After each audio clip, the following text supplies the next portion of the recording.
Hi students and welcome back to Vedantu NEET English. Let me know, am I live, am I audible, am I visible to you guys? Can you hear me perfectly? Let me also check, it's gonna take just 5 more seconds. Class is going, yeah. Yeah, bacha, the technical issue is resolved now. Sorry for the 30 minutes of delay, right? But the issue is resolved. We are back and we are live. Good afternoon, Anil. Good afternoon, Shahrukh. Okay, hi, crazy dude. So I know I'm a comparatively newer face on this channel. Hi, let me introduce myself. My name is Nandini and I'm going to teach you chemistry on this channel. So we are going to do chemistry with me as well as Diksha ma'am just to ramp up your preparation for the NEET exam, right? Because right now NEET exam is right around the corner. Once people are done with the board exam, the only focus would be or your NEET exam, right? But if you are one step ahead, if you're a dropper, or if you have already prepared everything for NEET, for boards, then this session is just for you guys. Today, I'm going to teach you D and F block elements in this session, right? And what all we are going to cover right now? We're going to cover the NCERT plus the PYQs, correct? See, what I've done in this session, whatever is given in your NCERT, I've made them pointers. I've made pointers out of it so that it is easier to understand, easier to remember, and you will get the PDF after the session is over so that you can use these notes directly. After this session, this is my promise that you don't have to read NCERT once again. Because I know for this chapter, the NCERT is extremely typical to understand. Like when I was your age, it used to take me like 5-6 readings to get one point inside my head. So I'm going to like minimize that task, minimize that hard work for you guys. And I have come here just to give out the crisp points which are asked every time in your exams, and we are going to study that. Hi, good afternoon, good morning. Everybody is saying good morning. It's good afternoon, bacha. Beta lecture is going to be like 2 hours, maximum 2 hours, 1.5 to 2 hours I'm going to keep it. But what it contains, that matters the most. It contains NCERT line by line. It contains the PYQs, correct? And bacha, DNF block contains compounds. What compounds? Like potassium permanganate, like potassium dichromate. And these compounds are even used in your analytical chemistry. And we all know that analytical chemistry will definitely come in your NEET exam. So whatever portion of analytical chemistry is given in that, we are going to discuss that also in the DNF block if it contains your D block elements. Okay? So it's gonna be a full-fledged loaded session. Let's get into it without wasting any more time. Chalo. Okay, so the DNF block I've already introduced you guys. We are ready for NEET 2024.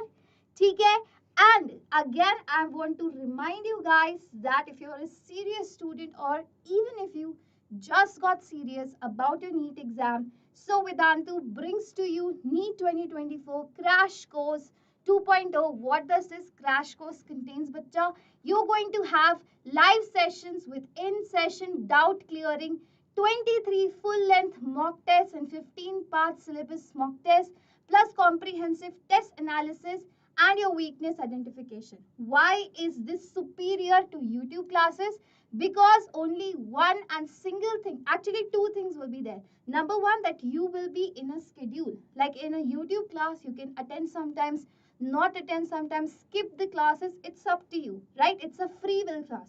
But when you enroll in such a class where you're given a definite schedule, where attendance is mandatory, where you'll have definite tests, where you'll be analyzed all India level, it's gonna give you a greater feel for the NEET exam. So and right now the launch price is just 4,000 rupees because we're just launching this course. It's a fast track course, especially for the droppers.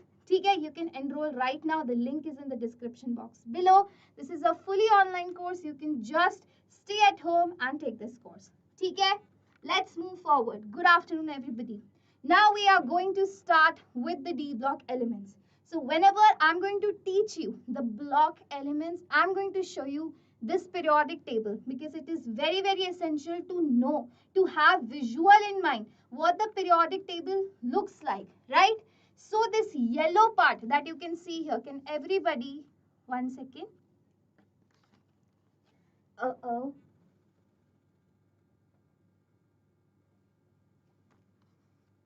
Let me see if it is working. ठीक है? Yes.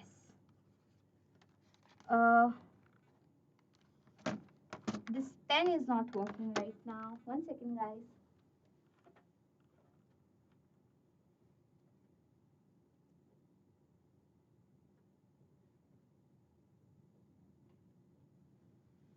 One second, sorry for the delay, but right now I don't know why the pen is not working. Let me call someone. Hi everybody, let me just fix this technical issue. Just wait for 2 minutes. Just wait for 2 minutes, okay? Yes. Just wait for 2 minutes, I'm calling somebody.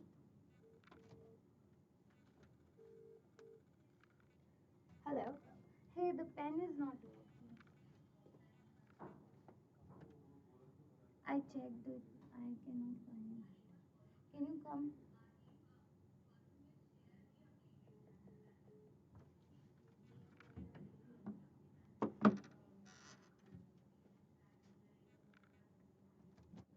Audio is low. Is it better right now? I just pushed the mic towards me. Can you hear me better? Let me know. We are going to start. My pen is not working. See, right now we had a technical glitch and now the pen is not working. Why is this happening in this session? Just give me 2 minutes. It's going to be sorted. ठीक है? Till then, let me know your queries. अभी clear है? Perfect. अभी clear है? Perfect. ठीक है. Yes, bacha, we are going to do PYQs. I've included PYQs, especially those PYQs which are not entirely from the NCERT, right? Sometimes the questions are asked and which are repeated every year. If not every, then the alternate years they are repeated and they are not exactly given in the NCERT, right? And you wonder where that question is from. So that question is actually from the analytical chemistry part.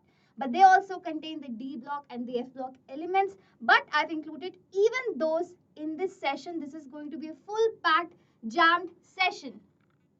Video blur? Okay, yes. Bacha, this is for NEET 2024. But if you are a very serious student, then you can also learn it from the board's perspective. But it's going to be a level higher because we are preparing for the NEET exam right now. Okay? I have called someone who will check if the pen is working properly for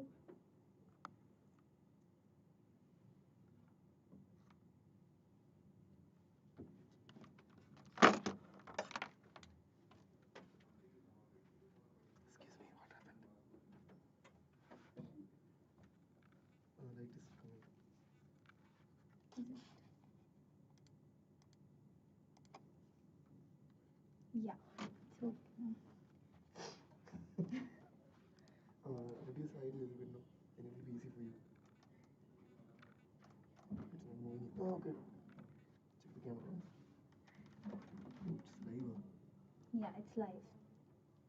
Okay. It's No, it's not stuck. It's done. Okay, we are live. Everything is sorted. Let us just concentrate again on the periodic table. Okay, so this is the periodic table. Everything technical glitch is over. Now we are back to studies. Okay, now this is the periodic table. The yellow part that you see is the D block elements. What are the things you need to remember from the exam perspective? The exam perspective, the things you need to remember from the D block is it belongs from the group 3 to the group 12. ठीक है? D block elements belongs to the group 3 to group 12, right? And what periods do they belong to? They belong to period number 4 to period number 7, right? So period here is bacha, period is 4 to 7, right? These are important from the exam perspective. And what are D block elements called? So D block elements are actually named transition metals. What are they called? They are called transition metals. Why? Because previous definition, old definition was because they are transitioning between this is the S block elements, right? and these are your p block elements, right? So because their properties is transitioning between the s block and the p block elements, hence these were called transition metals. This is the old definition. Okay? And the F block elements, bacha, are these which are written below the periodic table. Can you see the which are written below the periodic table are called the F block elements, right? And these, the another name for the F block elements is actually inner transition metals. What is the other name? Inner transition metals. D block elements are called transition metals. D block elements belong to the group 3 to 12, period is 4 to 7, and your F block elements belong to the period. What is the period of the F block elements, bacha? It is period 6 and period 7, right? Period 6 elements are called your lanthanoids. What are they called? Sorry, they are called lanthanoids. This is the symbol that we represent lanthanoids with. I'm going to write the full name here. These are called lanthanoids, right? And period 7 elements are called your actinoids. Actinoids. Why are they called that? Because can you see lanthanum over here? So lanthanum is a D block element. Remember this. Lanthanum is a D block element. Okay? After lanthanum, all of these elements come. That's why they're called lanthanoids. And actinoid again here is a D block element. But after actinoid, there is a series of 14 elements. Can you count? All these F block elements are 14 in number and D block elements are 10 in number. So these are the important parameters that you should know from the exam perspective. Everybody understood that? Okay, let's move forward. What is the next thing? We are moving directly to the D block elements. Then we are going to discuss the F block elements. So what should you know about the D block elements? Okay, the old definition was because their properties transition between the S block and the P block. That's why they were called transition element. But the new IUPAC definition, what is that? It says that when whichever element has incomplete D shell, either in the neutral atom or in their ions. Ions basically means what? Their most common oxidation state. So what is the most common oxidation state of D block elements? Common oxidation state of D block elements, bacha, is +2, right? So what do I mean by that? That when the elements either in the +2 state or either in the neutral state has incomplete D shell, only and only then they are called your transition metals. Only and only they are called transition metals. Otherwise, they are not called transition metals. This is a definition for transition metals. Everybody understood? Now, I'm going to tell you a very, very quick funda. The quick funda is all the elements from your scandium to zinc are your D block elements. What I'm saying, that this line, which is zinc, cadmium and mercury, this line, bacha, even your this coperancium, even this, all of these elements have what kind of configuration? These have ns2 n -1 d10 configuration. Okay? All of these have this kind of configuration, and hence the last elements are not called your transition metals. Hence these are not transition metals. Remember this. But zinc, cadmium, mercury and the last element are your D block elements. So all of these 10 elements are actually D block elements, but only 9 of them are your transition metals. Everybody understood this? Because here the D block starts to fill in. Here the configuration is D1. Here the configuration is D2. Here the configuration is D3. Here the configuration is D5. And why is that configuration? We are going to learn in the electronic configuration wala part. Okay? Here again the D has 5 electrons. Here the D has 6 electrons. Here the D has 7 electrons. Here the D has 8 electrons. Here again D has 10 electrons. But here what happens in the +2 oxidation state, they behave as transition metals. But your last row, the group number 12, never ever behaves as a transition metal. But group 12 is definitely a D block element. Okay, everybody understood this? Everybody understood this? Okay? Now let's move forward. The next thing that we're going to talk about is the general outermost electronic configuration. So what is the general outermost electronic configuration, bacha? It is N-1, D1 to 10 and NS1 to 2. Now again I'm going to teach you about one more term, the term N-1. This N-1 shell, whenever nth shell as you all know is the outermost shell, right? Then N-1 shell is the one shell just below it. Okay, just before it is called the N-1 shell, and the name of this shell is called the penultimate shell. What is this called? This is called the penultimate shell. Okay, I'm going to change the ink color if it is not visible. Okay, this is called the penultimate shell. Everybody understood? Because this term is going to be used in your exams. Examiners are going to use like what is the penultimate shell, then you should know. It is one shell right before the outermost shell. Okay? It is called the penultimate shell, and this is the electronic configuration of that. So now we're going to learn about all the electronic configurations are extremely important, whether they are D block elements or whether they are F block elements, because they are asked every year. But I'm going to teach you a very simple funda of how to remember the configurations, and you're never going to forget right after this session. Now look at, we're starting with the 3D series. This first series is called the 3D series. Why? Because the electrons start to fill in the 3D subshell. Okay? Here what is happening? Can you see the scandium over here? The scandium has in the, now focus on the s orbital, which is the 4s, and the 3D orbital. Focus on how many electrons are there in the s and the d orbital. So can you see in most of the 4s orbitals, all the s orbitals are completely filled. Can you see here in scandium completely filled, titanium, vanadium? Exceptions are there.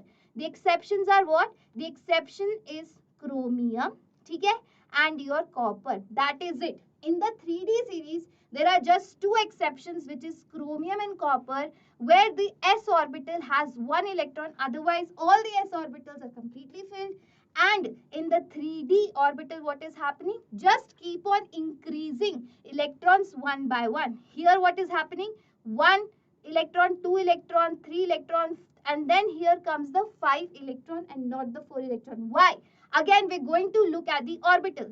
In the d orbital, the d subshell has how many orbitals? This is d subshell has 5 orbitals. Number 1, number 2, number 3, number 4, and number 5. Correct? So this is your 3D or any ND subshell has 5 orbitals. Correct? 5 orbitals means what? That if I fill number 1, number 2, number 3, number 4, number 5. Can you see? When I fill 5 electrons in the d orbitals, it makes the d orbital stable. Why? Because it is half filled. And we all know half filled or fully filled orbitals are the most stable orbitals. Just to gain this stability, what happens? It takes one electron from the s orbital and just put it into its d orbital to gain that stable d5 configuration. Okay? And again, the manganese has the normal configuration, which is d5. Here it is d6, d7, d8. Again, there is no d9 configuration because again, d10 configuration, which is what? Which is a fully filled configuration, which is again more stable. Just to gain stability, what is happening? It is becoming d10 configuration, and in the 4s there is just one electron. What is happening? It is taking one electron from the s orbital. Once again, this thing is clear to everybody? This thing is clear to everybody. I have changed the pen color. Okay, now let's move forward. Okay, everybody? हाँ, अब now let's talk about the electronic configuration of other things. Other things means next series, which is the second, third and fourth series. What are they called respectively? Second series is called bacha. This series is called your 4D series. Third series is called your 5D series. And fourth series is called your 6D series. Just remember these things. And now we're just going to look at the exceptional configurations here. Here is what is happening in the 4D series, bacha. What is happening in most of the cases, the s orbital has one electron. Exception is this yttrium and zirconium. These are the exceptions where the s orbital has two electrons, and again your cadmium has two electrons. Otherwise, all of them have what, bacha? Have one electron each in the s subshell. There's again another important, very interesting electronic configuration. Can you look at palladium? Look at palladium, everybody. In palladium, what is happening? In the 5s subshell, there are 0 electrons. So this configuration becomes extremely important. Your palladium configuration, which is the only d block element which has 0 electrons in the s subshell. Remember this. Only element in the d block which has 0 electrons is the palladium. Okay? Now let's look at the 5D series. Again, what you can see in the 5D series, again the most of the s orbital are completely filled. They have 2 electrons in it. Exception are your platinum. Okay? Platinum has 1 electron, and your gold aurum has 1 electron. Otherwise, each of them has how many electrons in them, bacha? 2 electrons. Now again in the 6D series, just look at 6D series. Every s orbital is completely filled except your Roentgen, this one. Except Roentgen, everything is, so these are the exceptional configuration which I've already marked for you guys. So if you just remember this thing, your configuration is done and dusted. You just need to remember what are the elements in sequence. Okay? And I am going to teach you that in another session, because we're going to keep it a fun session so that you just remember that. Right now, just remember the exceptional configuration, and let us move forward to the next thing. The next thing again that I was completely telling you, that your group 12 elements, this is what? This is your group 12 elements are your D block elements. They are definitely D block elements, but they are not regarded as transition metals, because can you see here? Can you see that they have completely filled D10 configuration with 4s2? As I told you that those are transition metals, the definition was that when in their ionic state, ionic means +2 state, or their neutral state, if they have incompletely filled the orbitals, only and only then they're transition metals. Okay? But here, can you look at these elements? If I lose 2 electrons from here, if I make it zinc +2, then also it's gonna have fully filled D10 configuration, therefore not a transition element. Again, if I'm going to make cadmium as +2, what I'm going to do? I'm going to make it lose 2 electrons from s orbital. So again, it's gonna have fully filled d orbital, hence not a transition metal. Similarly for mercury, it's gonna go from here, again not a transition metal. So these are not transition metals. Just remember that. But are they d block elements? Yes. Okay, I'm again and again repeating because students have confusion in this thing. Now, do not be confused when Nandini ma'am is here. Okay. Now, bacha, what is happening? Again, let's read some theory, because theory is very important regarding your textbook, NCERT textbook, especially for inorganic chemistry. Questions are asked line by line. So I've made pointers from the NCERT. I've done so much hard work. Bacha, please go through these notes. I will provide these notes in the telegram below. Okay, after the session is over. Now next. The d orbitals of the transition metals extend more towards the outermost surface of an atom other than the orbital, that is S and P. What does this line mean? Just forget about whatever it's written. So what it means, bacha, is, for example, this is an atom. So atom has a nucleus, and around the nucleus there are electrons present. ठीक है. So just imagine that there are electrons present here and these electrons are बच्चा what? This is your d orbital. So बच्चा what is happening? It is saying कि d orbital is actually extended on the outermost surface. Outermost surface it is extended means what? That it actually participate in bonding. This line only and only means that d orbitals participate in bonding. It means what? It means that these orbitals have similar energy as s orbitals.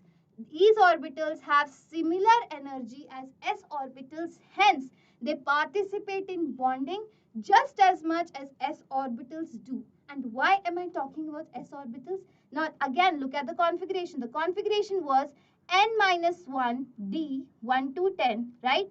And here it was ns2. So can you see this was the outermost shell. So outermost, what shell is present? S orbital, right? And we know that outermost shell is called the valence shell. It means that valence shell always participate in bonding. This is a hard truth that we know by now that we are in 12th standard. So valence shell participate in bonding. But what am I saying? That even d orbitals, because they have extended towards the outside, hence they have similar energy as s orbitals. Hence both of them, d and s, have similar energy. Writing it down, similar energy. Therefore, both of them participate in bonding. Remember this thing. Okay? Now, there are greater. Now, what is it saying? The next paragraph, it is written that, for example, again, let us look at the periodic table. What it's trying to say. In the next paragraph, it is saying, let us look at the periodic table. Okay? In the periodic table, can you see? Whenever we read about the S block elements or the P block elements, these are the P block elements, right? So whenever we read about these elements, how do we read about P block elements?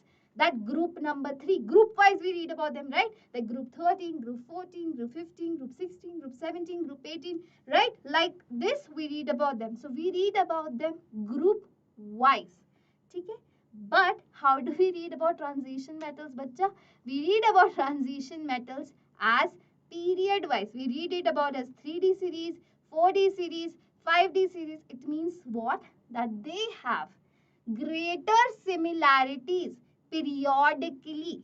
Okay? Just like P block elements have greater similarity group wise, the D block elements have greater similarity in period wise. This is the line written over here. The greater similarity in the properties of transition elements of a horizontal row in contrast to the non-transition elements, right? Horizontal, they have more similarities. However, some group similarities also exist. Kuch group similarities, they do exist. Okay? Now next, done and dusted with these things. So we are done with what all things we know. What are D block elements? We know what are transition metals and what are not transition metals. Now we know the exceptional configuration. We know the general configuration. We know that D and S orbital, both of them participate in bonding. है ना? So we know a lot of things about D block elements now. And we also know that they are more similar. They show more similarity horizontally. Everything is clear in your head till now? Now we're going to move forward with the next thing, which is due to partly filled d orbitals. What I told you, because the d orbitals are incompletely filled here. So due to that, there are some properties that are imparted to the d block elements. What are those properties? Those are variety of oxidation states. They show variety of oxidation states. Bacha. Next, they form colored ions. Next, they also form complexes, which you read in where? Which you read in coordination compounds. Most of the coordination compounds are transition metals. And I'm going to teach you about coordination compounds as well. Do not worry, going to make it super easy for you guys. And they also form variety of ligands. Correct? Everybody understood this? Clear? Clear? Okay. Next is physical properties. So, bacha, again, when I'm talking about this, I'm going to tell you that this is straight an NCERT fact. NCERT fact, I cannot help you in that. Even though I'm going to again tell you one more thing, I've included everything from the NCERT, right?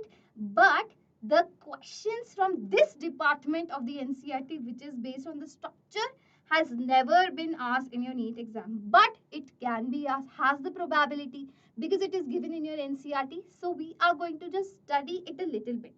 So what am I talking about structure? So with the exception of zinc, cadmium and mercury, which are your group 12 elements, ठीक है, and your manganese, ठीक है, they have one or they all of them have metallic structures except your zinc, cadmium, mercury and manganese at normal temperature, ठीक है, and some of them have HCP structure.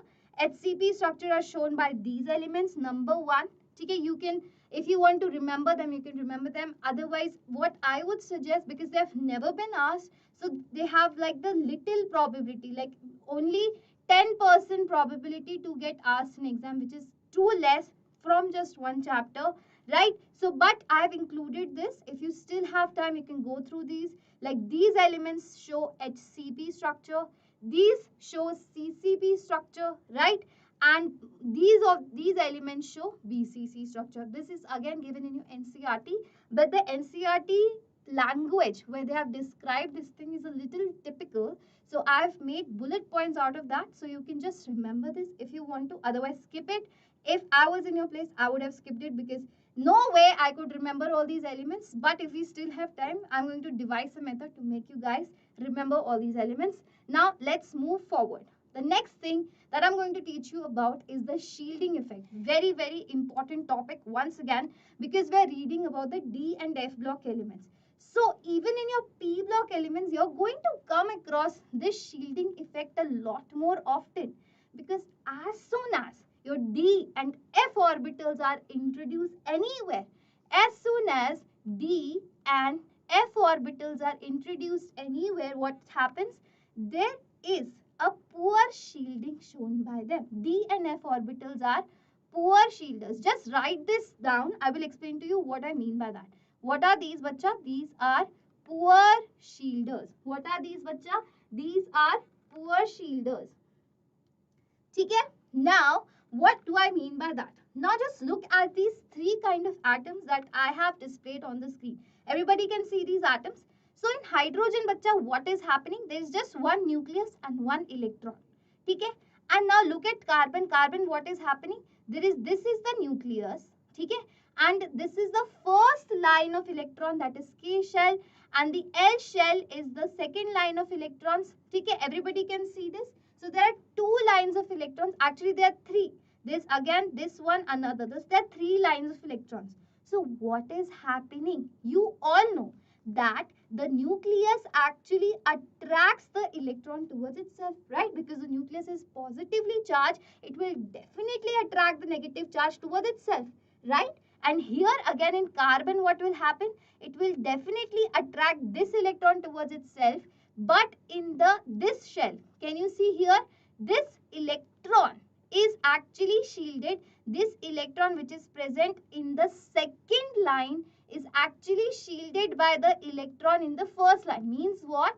That the first electron, the first line electron actually is causing repulsion to the second line electron. Can you see? Shielding means what? Protecting.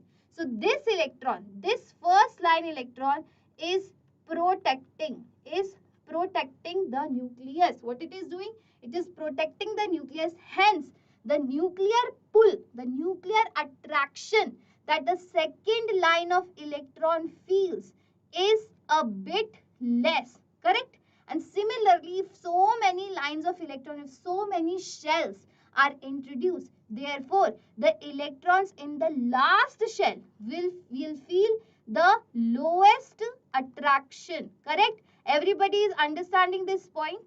Lowest attraction. Why?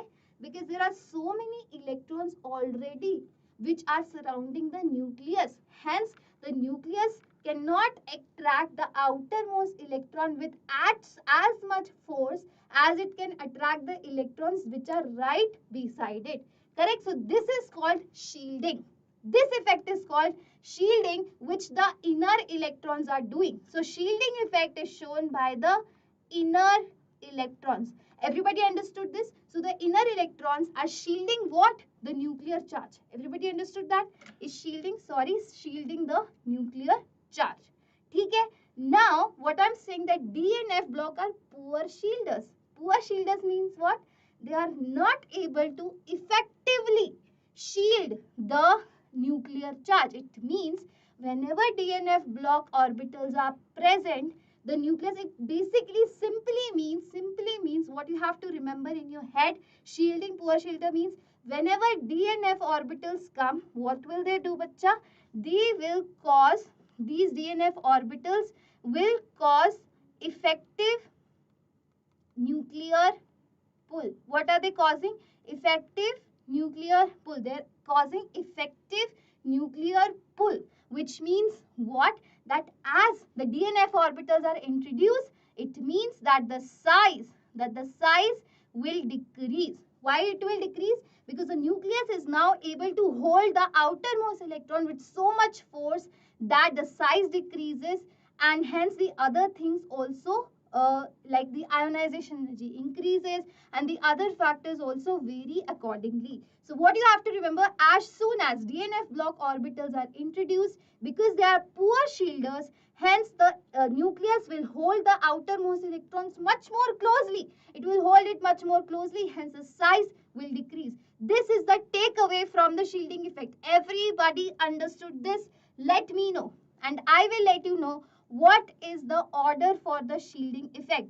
The order for the shielding effect I'm writing here, which is 3D is a better shielder than 4F, and which is a better shielder than 5F.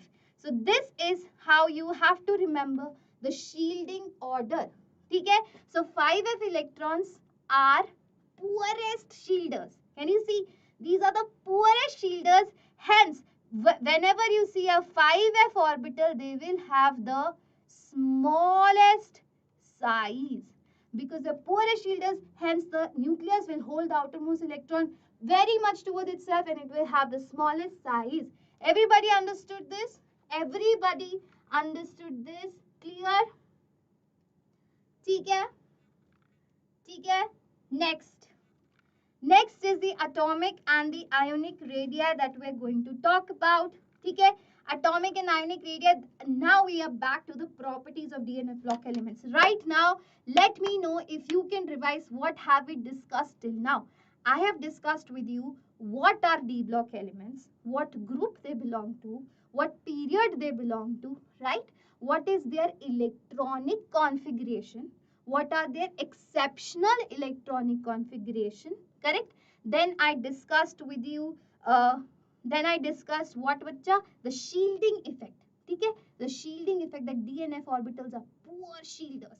Okay? These all things we've discussed, and also what are transition metals and what are not transition metals. This thing also we've discussed. Now we are back to the properties.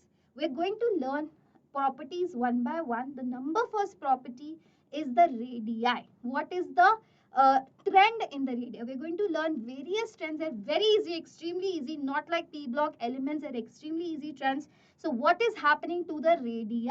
So as you know, as I move along a period, if I'm moving along a period from left to right, like from scandium to nickel, let's keep it till nickel right now. Okay? Let me rub this part.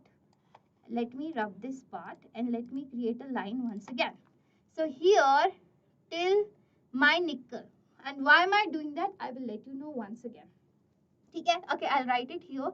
Because bacha, copper and zinc, because we need to focus on what the electronic configuration, and both of them. Copper has D10 configuration and zinc also have a D10 configuration. Because they have a fully filled configuration, their ionic radii will vary a bit. But let's talk about what happens.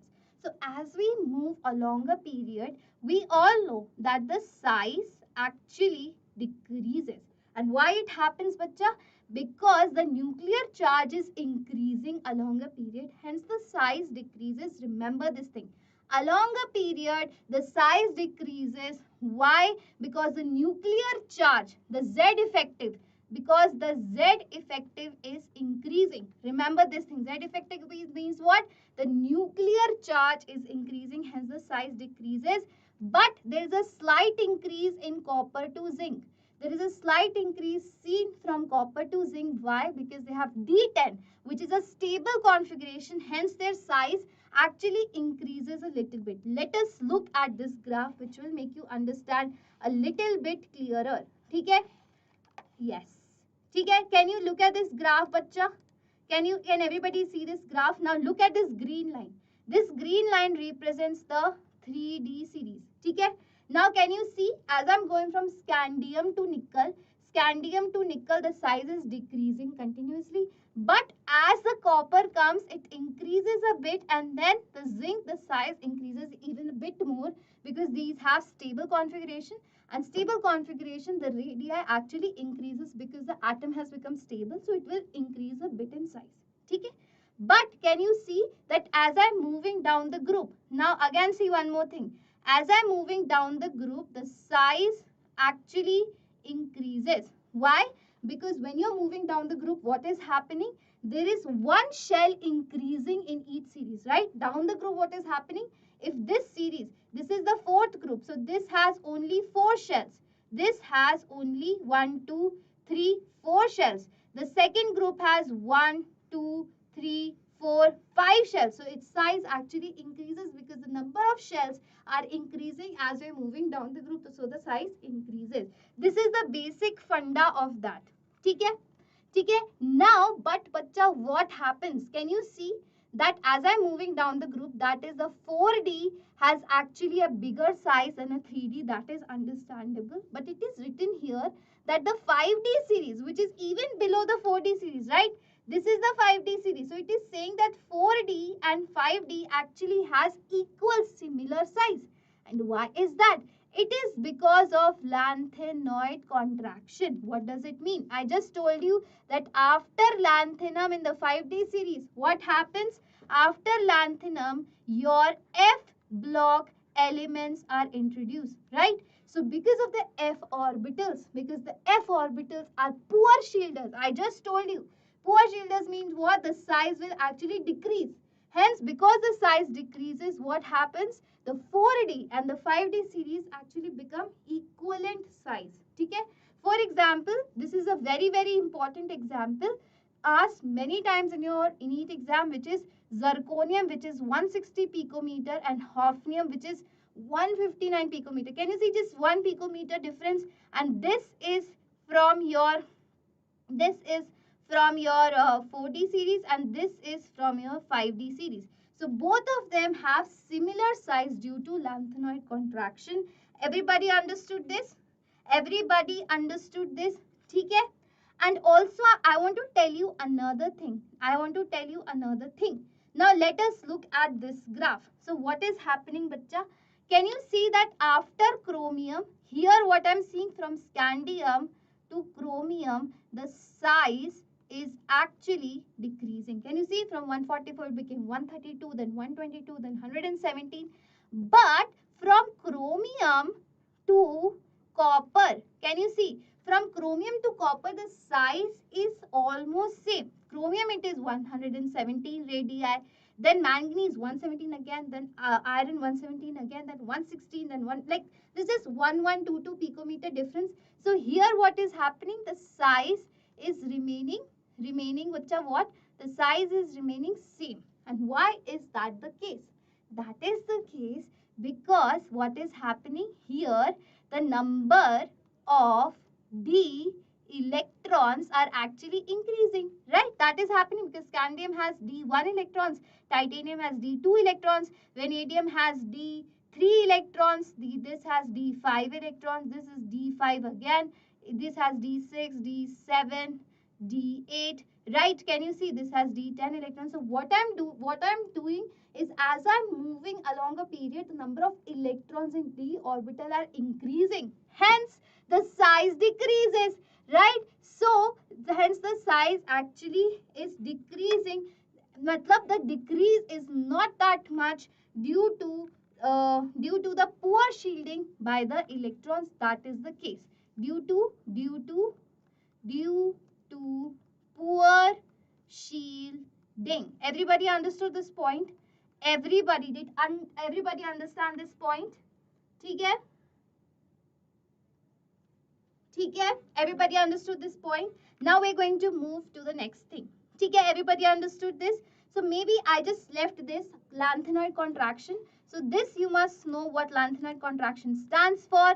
So because I just told you that lanthanoid elements, 14 elements after the lanthanide, the successive electrons are added into the n-2 f orbital, right? Which shields nucleus ineffectively and hence size decreases continuously. This is called lanthanoid contraction. This is a definition of lanthanoid contraction that you must all know. And we're going to move ahead with another parameter. We just discussed radii. What did I tell you about radii? Again, revise with me. The radii was as I'm moving along a period. What is happening? The radii is actually decreasing, right? But as I'm moving down, because the number of shells increases, hence the radii also increases. But the 4D and the 5D have similar radii due to lanthanoid contraction. This is the only final takeaway for you guys. And just remember this graph that actually the radius increases a little bit at copper and zinc. Why? Because they have stable configuration. Again, another point that you should remember. And due to lanthanoid contraction, zirconium and hafnium have similar size. Okay, now let's move on to the next parameter, which is density. What is the formula for density? Who can tell me? The formula for density is mass upon volume, right? So when will the density increase? So if the mass increases, the density will increase, and when the volume decreases, the density will, in these cases, the density will actually increase. So what is happening? Now let us see at when we are moving along a period in D block element. See, right now moving till nickel again. Okay? Because now I know from copper to zinc what happens. The size actually increases a bit. Hence, the volume is actually what is happening. The volume is increasing. Therefore, the density actually decreases. But along a period, as a general rule, what is happening? The mass is increasing. The size is increasing. Hence, the density. Hence, what is happening to the density? It is increasing. This is the general trend. Along a period, density increases. The exception is copper and zinc. Except the exceptions of copper and zinc, density increases. Here, the density decreases. Again, as I'm moving down the group, what is happening? The size is increasing, right? If the size is increasing, which means what? The volume is increasing. Hence, the density is decreasing. So this trend you must remember. Everybody is understanding this trend? Okay, everybody understood this trend? Okay. Next, look at this graph. Can you see that first the density increases from as just like how I told you, from scandium, titanium, vanadium, chromium, manganese, Fe, and the density keeps on increasing, but it decreases over here. Can you see?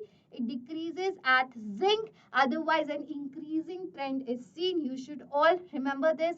And these are important facts again, which is mentioned in NCERT, that osmium has the highest density and iridium has again the highest density, which is these. So these two are the elements with the highest density, which is osmium and iridium. Remember, these are facts. Osmium and iridium have the highest density.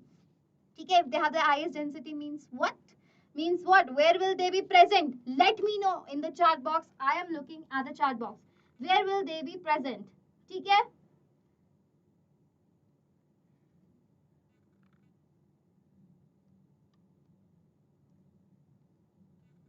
Next.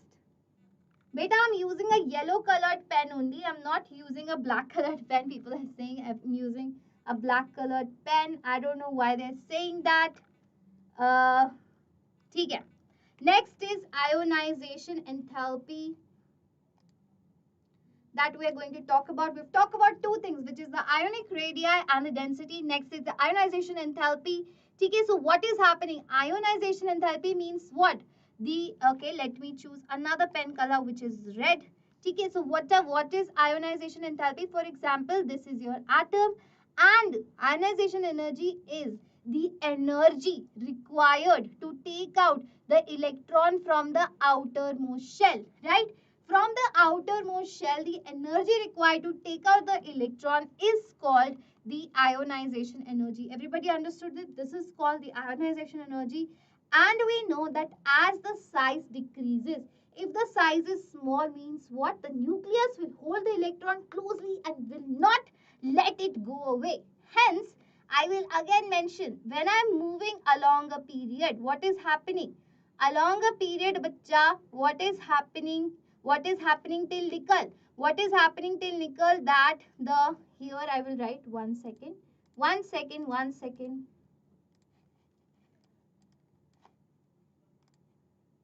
Yes.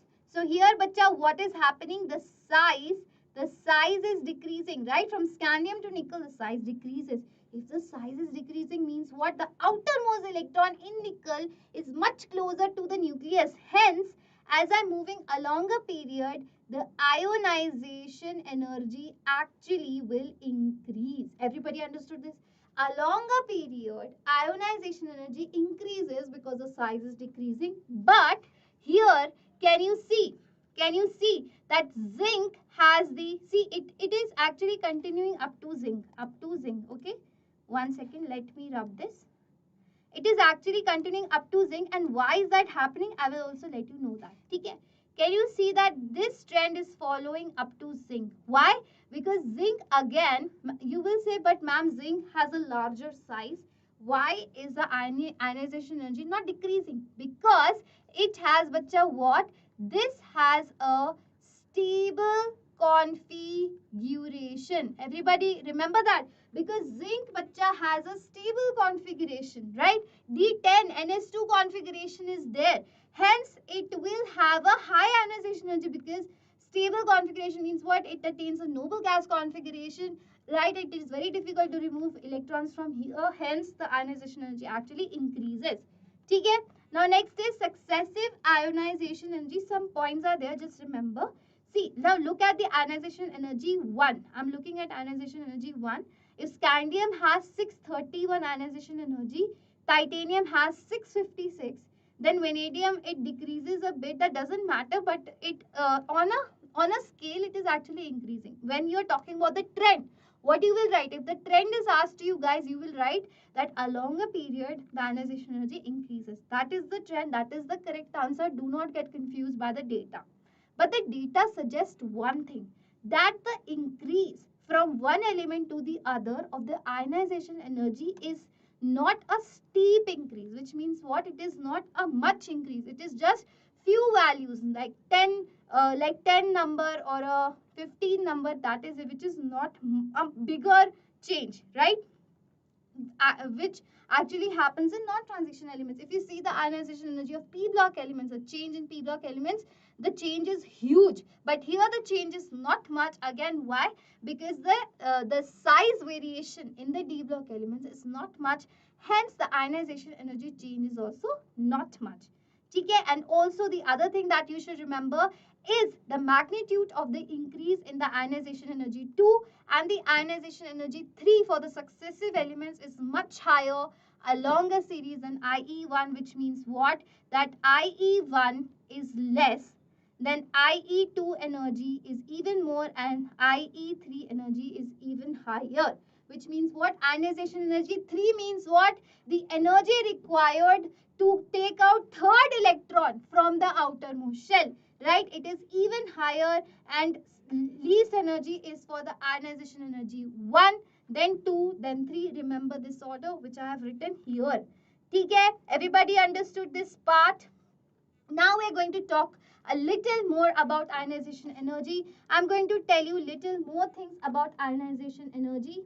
No, bacha, you do not need to remember the values. You just need to remember the trend. Do not remember the values. Whatever inference or conclusion are from the values, I'm going to tell you in this slide. Just stay with me. Okay, I just told you that ionization energy increases along a period and decreases down the group. Everybody understood that? Okay, what was the reason? The size was the reason. Okay, now what is the next thing that you should know? The next thing that you should know, that the ionization energy 1 means what? Means what? The electronic configuration of these elements is n minus 1, d, d1 to 10, and ns2. Correct? So this is the ionization and this is the electronic configuration of these elements. Now ionization energy 1 means what? That the electrons will be taken out from the s orbital, right? From the s orbital. Now which of these elements will have the highest first ionization energy? Who can tell me? Which of these elements will have the highest first ionization energy? Who can tell me this thing? ठीक है? Now who can tell me this thing? I'm looking at the chat box once again, guys. Who can tell me this thing? Let me also turn on the AC. Are people? Ma'am, pen is. Why is this pen not visible? I'm not getting it. I am not getting it. I can very well see this pen on my board. Is this pen visible to you guys? Green color. Green color pen is visible.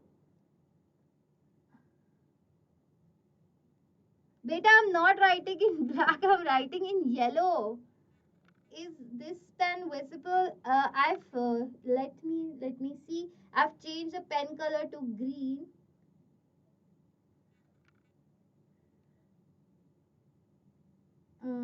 Let me see if the green is visible.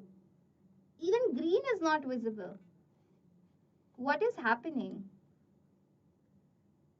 Okay, so we have no choice but to go with the blue color. Is the blue color visible now? Is the blue color visible? Yes, bacha, I'm seeing it that it is not visible, but I'm trying to change color. I think only red is visible. So I have to write with red. This is also not visible. ठीक है. I just try to write with blue. Blue is also visible. ठीक है. But we're going to write in ठीक है. We're going to write in red. I don't know why it always happens with me कि whenever I'm taking a class now, whether it's on this channel or some other channel, what is happening? There are so many technical glitches. I don't know why God is doing that with me, or why is God doing that to my students. I can very well see the yellow color on my screen. Okay, that's ठीक है. Blue and red is visible, so we're going to use blue and red. So I'm going to write in red. I'm sorry, guys. So what I told you is that zinc has what kind of configuration? It has NS2 and D10 configuration. I'm not going to write N here. I'm going to write here D10 and S2 configuration. Okay. Now I was talking about ionization energy 1, which means what? The energy required to take out first electron. Okay. Now we all know, because this group 10 has actually D10S2 configuration, which is a stable configuration, right? So stable configuration will never want to lose the electrons. Why? I am stable. I do not want to lose the electrons. Hence, ionization energy first will be highest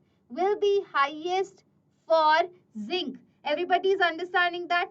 Will be the highest for group 12 elements. Why? Because they have the most stable configuration. They will not want to lose any electron. Hence, ionization energy highest for group 12 elements. Everybody understood this?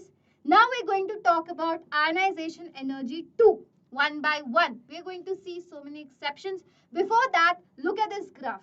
Can you look at this graph? This graph is not important from the point of view of the exam. Do not memorize this graph. But I am just showing you that the ionization enthalpy order is actually this, which is 5D is more than 4D than 3D. And why is that? This is due to the poor shielding effect of 4F electrons in the 5D series and increased nuclear charge. What I told you, because in the 5D series, there is F electrons, right? So due to the introduction of F electrons, what happens? The size actually reduces, hence the ionization energy increases. So this is the order followed. Do not follow this graph, is not important, but just for you to visualize, have it settled in your brain. I've attached it here. Otherwise, whatever ionization enthalpy thing we have just read, we are going to focus on just that. ठीक है? बेटा बिना पढ़े तो कैसे पास होगे? कोई पूछ रहा है मैम बिना पढ़े पास हो जाओगे? ठीक है. Next is again what we're talking. I just told you about ionization energies, lot of things. Now let's talk about the ionization energy 2. Okay, second ionization energy we're talking about. I just told you first ionization energy is highest for group 12 elements, which is zinc, cadmium, mercury, because they have the highest, because they have the stable configuration. Next we're talking about ionization energy 2. Okay, in ionization energy 2 there is an exception. Exception is that the ionization energy of manganese is less than chromium. Even though what is the atomic number of manganese? It is 25 and atomic number of chromium is 24. Okay? So what should happen ideally? That manganese should have higher ionization energy than chromium. But what is happening? Manganese ionization energy second is actually less. Why? Because now we are losing the second electron from manganese. Okay? So after losing the second electron from manganese means what? Its configuration will actually become 3d5, which is half filled, right? So because it is getting a half filled configuration which is stable, hence it will want to make a stable configuration very quickly. Hence this will have lower ionization energy, but chromium for the second ionization energy it has to lose electron from d5, which is a half filled configuration. Once again, it will not want to lose electron from a stable configuration. Hence this ionization energy 2 of chromium is actually higher than the ionization energy of manganese. Everybody understood this? Everybody understood this? Now next is the second ionization energy again of zinc is less than that of copper. Okay? Now what is it saying? That zinc ionization energy is lesser than that of copper. Why is that? See, we are talking about ionization energy 2. I'm taking out the second electron. I've already taken out first electron from zinc.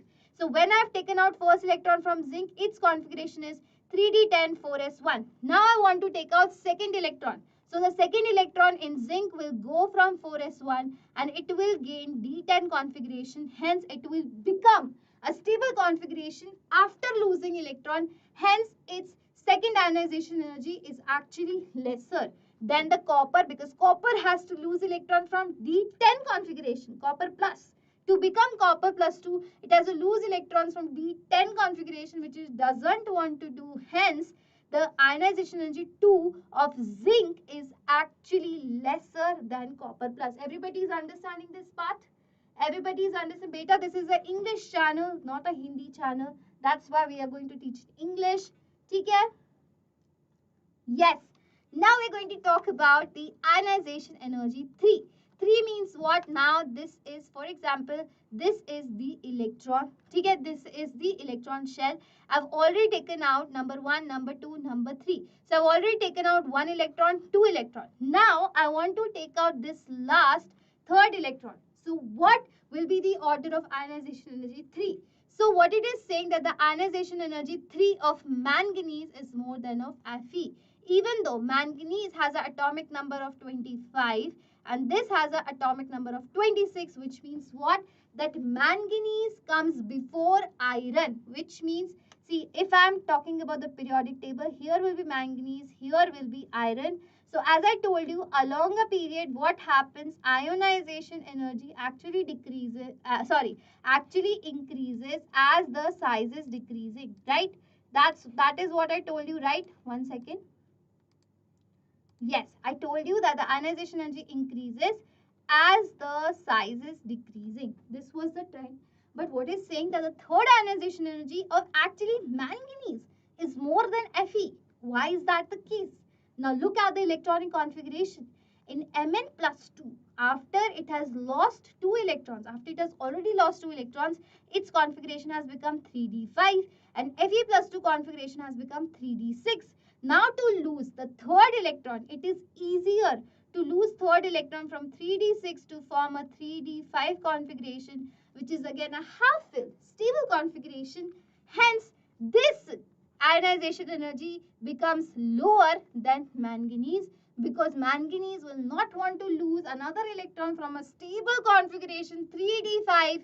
hence it will have a higher ionization energy. So these were the exceptions, and you should know who should have the most ionization energy. First should be the highest of which elements, then what are the exceptions for the ionization energy 2, and what are the exceptions for the ionization energy 3, and these all are based on electronic configurations. So please be clear in electronic configurations. Okay? Yes, you're right, Madhumita. You are extremely right. Now let's move on the physical properties. We've talked about so many of the atomic properties. What were the atomic properties, bacha? Number first was the atomic radius. Number second was the density. Number third was the ionization energy.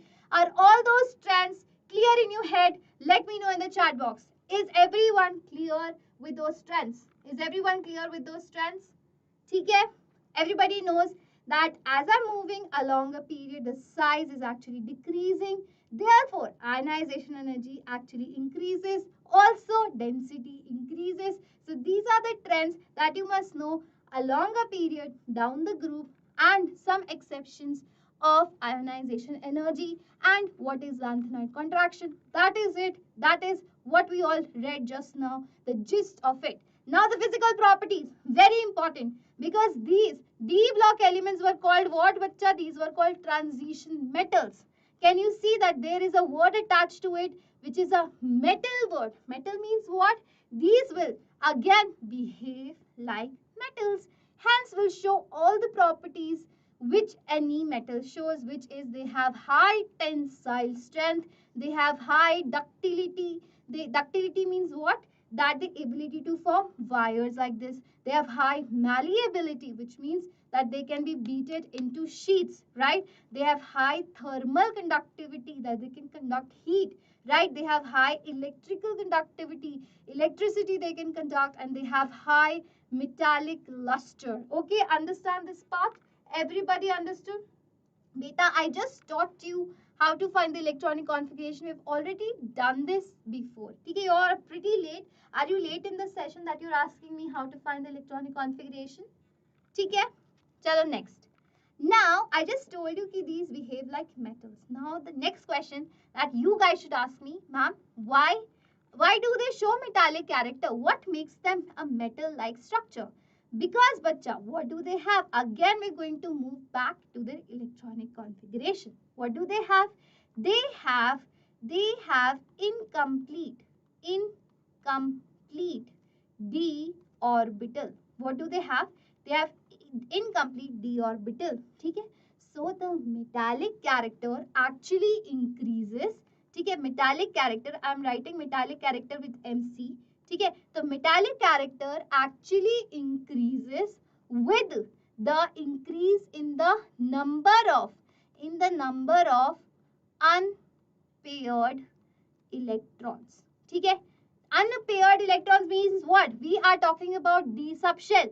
Again, let's see, look at the d subshell. This is a d subshell which has 5 orbitals in it. So the maximum number of unpaired electrons that it can have is 5, right? So 5 is the maximum number of unpaired electrons. Okay? Isn't it? This is the maximum number of unpaired electrons it can have. Hence, wherever they have the maximum number of unpaired electrons, it will show the maximum metallic character. Everybody understood this part? Okay? So what is happening now? Let us look at again our D block elements. D block elements consist of these 4 series: 3D, 4D, 5D, 6D series. Okay? Now let us look at their electronic configuration. I am writing one by one electronic configuration of the 3D series. So scandium has what kind of electronic configuration? It has D1S2. Everybody is getting this point? Titanium has D2S2. Vanadium has D3S2. Chromium has D5S1. S1, right? And manganese has D5S2 configuration. Iron has D6S2 configuration. Cobalt has D7S2 configuration. Nickel has D8S2 configuration. Copper has exceptional D10S1 configuration. And zinc has D10S2 2 configuration. Does anyone have any doubt in this? Anyone has any doubt in this? Tell me that. Everybody understood this point? D1S2, D2S2, D3S2, D5S1, D5S2, D6S2, D7S2, D8. Okay, everybody understood this point? Now count the number of unpaired electrons. Can you see? Can you see that chromium, molybdenum and tungsten and this last Sg element? Can you all look at these elements? Okay, these elements have the maximum. This row has the maximum number of unpaired electrons. Have the maximum number of unpaired electrons. Why? Because even their d orbital has 5 electrons and even their s orbital has the unpaired 1 electron. Everybody can see that. So this row actually has maximum number of unpaired electrons. Hence, this is the most metallic row. These are the most metals, which means what? These are hardest. What are these, bacha? These are the hardest metals because they have the most metallic character, because as the number of unpaired electrons increases, it means that the metallic bonding also increases. Write this down here. So, bacha, what is happening? As the number of unpaired electrons increases, metallic, I'm writing it here, metallic bonding also increases. Everybody understand this? Okay? Metallic bonding is also increases as the number of unpaired electrons is increasing. Now, what are the exceptions to this part? Can you see? Now, hence, because zinc, cadmium, mercury, this one layer, this group 12 layer, can you see these have the most filled? They have no unpaired electrons. These have the d orbital is also completely filled, s orbital is also completely filled. Hence, they do not have any unpaired electrons in them. Hence, these are the soft metals. These are the softest metals because they have no unpaired electrons in them. Hence, these have the least metallic. What are these, bacha? These are least metallic. Everybody is understanding this? Because copper has one unpaired electron in s orbital, so it is somewhat metallic, but this last row is the least metallic row. Everybody is understanding this? Okay? Now also focus on another row, which is manganese, technetium and rhenium and this BH. Now focus on this row. Can you see that this row again has a half filled stable configuration, right? I am writing here again stable configuration. Okay? So all these things just remember, and I'm going to show you a graph why I'm telling you all these things. So what is happening in this case? Now whenever we're talking about the metallic character, what should be your answer? Like what is the trend for the metallic character? The trend is that the metallic character first increases till chromium. Everybody is understanding this point? Write this down in your notebook. The metallic character increases till chromium. Why? Because as the number of unpaired electrons are increasing, metallic character is increasing. But what is happening from manganese till zinc? What is happening? The unpaired electrons are continuously decreasing. Here, this row just has 4 unpaired electrons. This has 3, this has 2. So what is happening? The unpaired electrons are decreasing. Hence, the metallic character is also decreasing. So what should be the order? Now look at this graph. Look at this. This is the melting point graph. This will be the same for the metallic character graph as well. Probably I have not attached that. But the melting point graph is same as the metallic character.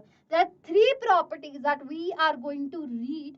That is the metallic character, the melting point and the enthalpy of atomization. Both of these show the same trend, are based on the similar feature of the unpaired electrons. Correct? So more the number of unpaired electrons, more will be the metallic character, more will be the melting point and more will be the enthalpy of atomization. Follow the same trend. So I made you understand that, okay, now look at this again. This titanium, this is the 3D. This is the 3D group.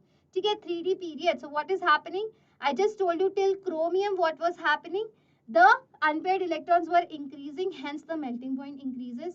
But in manganese, can you see there is a dip? Why? Because it has a stable configuration, and as the configuration becomes stable, the metallic character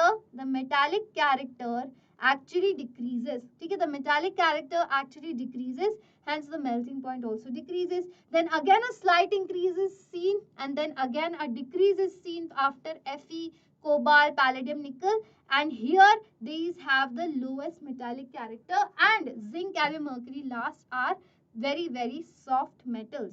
Okay, this dip is seen even in manganese, even in technetium. Why?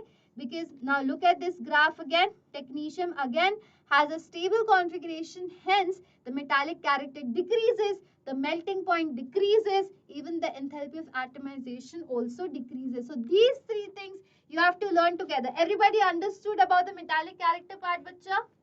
Everybody understood about the metallic character part? Beta, manganese has lower metallic character because it has a stable configuration. Hence, it do not form metallic bonds as strongly as the other metals. Therefore, the metallic character decreases because it is not able, because after gaining stability do not want to form bonds, right? Because it is already stable. So, it will not form many metallic bonds. Hence, the metallic character decreases. On the metallic character depends on your melting point. Melting point again depends on your metallic character. Metallic character depends upon your number of unpaired electrons, right?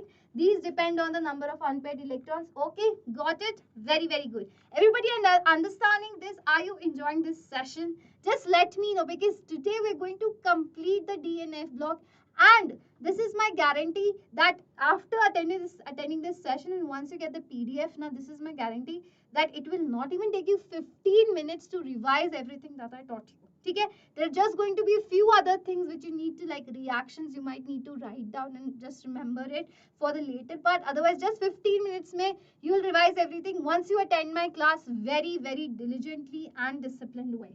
Okay? Next. Okay. Melting point we have done, and I've also explained to you the magnesium and technetium are the exceptions. And why were they exceptions? Because they have stable configuration, D5 configuration, but low melting point because they have weak metallic bond. So we have discussed the melting point part. Next comes your melting point and boiling point. So what is happening? Same case happens with the boiling point. As the number of greater the number of electrons from the n-1d addition to the ns electrons in the interatomic metallic bonding, means what? Greater the number of unpaired electrons, more will be the melting point and more will be the boiling point. Hence, because zinc, cadmium and mercury are least, okay, are least, so it is written here the transition metals are very hard except zinc, cadmium and mercury, and have low volatility. What do they have? They have extremely low volatile elements. Okay, understand this thing. Next is enthalpy of atomization. It means what? It means that, for example, if I have a solid metal and I want to convert into a gaseous form, so the energy required to convert a solid metal into a gaseous metallic ion, that energy is called the atomization energy, because I'm forming an ion out of the solid metal. Again, they have high enthalpies of atomization, and atomization again, bacha, depends on the number of unpaired electrons. I just told you that. Right? They depend on the number of unpaired electrons. As the number of unpaired electrons increases, enthalpy of atomization also increases. It follows the same trend. Enthalpy of atomization follows the same trend as the metallic character as well as the melting point character. Okay? Next is, now this enthalpy of atomization is represented as delta AH, which is an important factor in determining the standard electrode potential of a metal. What is the electrode potential which you read about in electrochemistry, right? You measure electrode potential only experimentally. Do you remember that part? So in that experiment, the number one, okay, One of the part of that experiment is the enthalpy of atomization. It is an important parameter to measure any electrode potential. Again, enthalpy of atomization depends on the number of unpaired electrons. So its graph again follows the same order. Look at the enthalpy of atomization graph. That it again, this is the 3D series. So what is happening? It is again increasing till your chromium, है ना? Then again decreases, then increases. So it follows the same order. And the enthalpy of atomization is the highest for 5D series, then 4D series, and 3D series. Why? Why is that? Now let us again come back to here. Bacha, as I'm going down the group, also remember one more thing. As I'm going down the group, is the metallic character increasing or decreasing? So as I'm going down the group, actually the metallic character is actually increasing. Why? Because the metallic character depends on the number of electrons. So when I'm going down the group, the number of electrons are actually increasing. Hence, the metallic character increases as I'm going down the group because the number of electrons are increasing down the group as the number of shells increases. Hence, the number of electrons are also increasing. You got this point? So if the metallic character is increasing, hence the enthalpy of atomization will also increase down the group. Hence the melting point will also increase down the group. Okay? Now just tell me which will be the most metallic out of these all. But tungsten. Can you look at tungsten? This is the most metallic element. Always remember this. Most metallic element is tungsten. Can you see? Hence it will have the highest melting point also and the highest enthalpy of atomization also. Everybody understood this point? Everybody understood this point? Okay. Next, we're going to talk about what the oxidation states. So we are back. So we've discussed a lot of things right now. What all have we discussed? We have discussed the trends right now. All the trends are done in industrious. Just it is done now. Only the fun part of the DNF block remains, which I love, love, love. So what we have done, bacha, we have discussed the trends about the atomic radii. What happens along the period, down the group, what is the trend. Then we discuss about the density. Then we discuss about the ionization energy and we discuss about ionization energy 1, 2, 3, right? Everybody remembers that. And then what else did we discuss, bacha? Then we discussed about the other stuff, which was 1 second.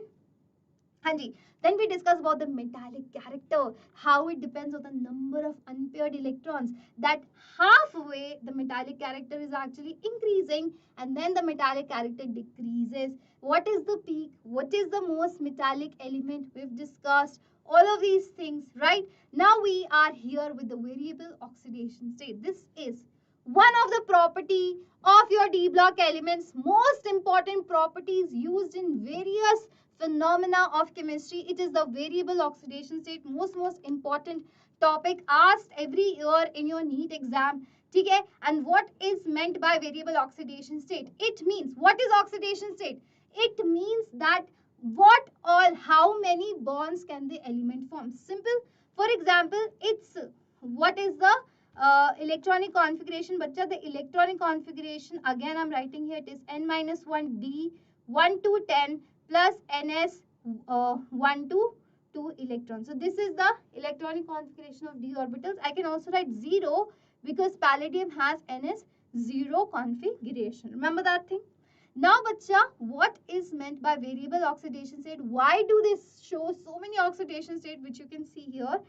Because the D and the S subshell here have similar energy. So because they have similar energy, hence the electrons can be lost outside. Because S, bacha, is what? The S subshell here is the outermost shell. And we all know that the bonds are formed with the outermost valence shell. But why is the inner shell, which is the D shell, participating in bonding? It is participating in bonding because they have the similar energy as the s orbital. Hence, both of them participate. Hence, they show variable so many oxidation states.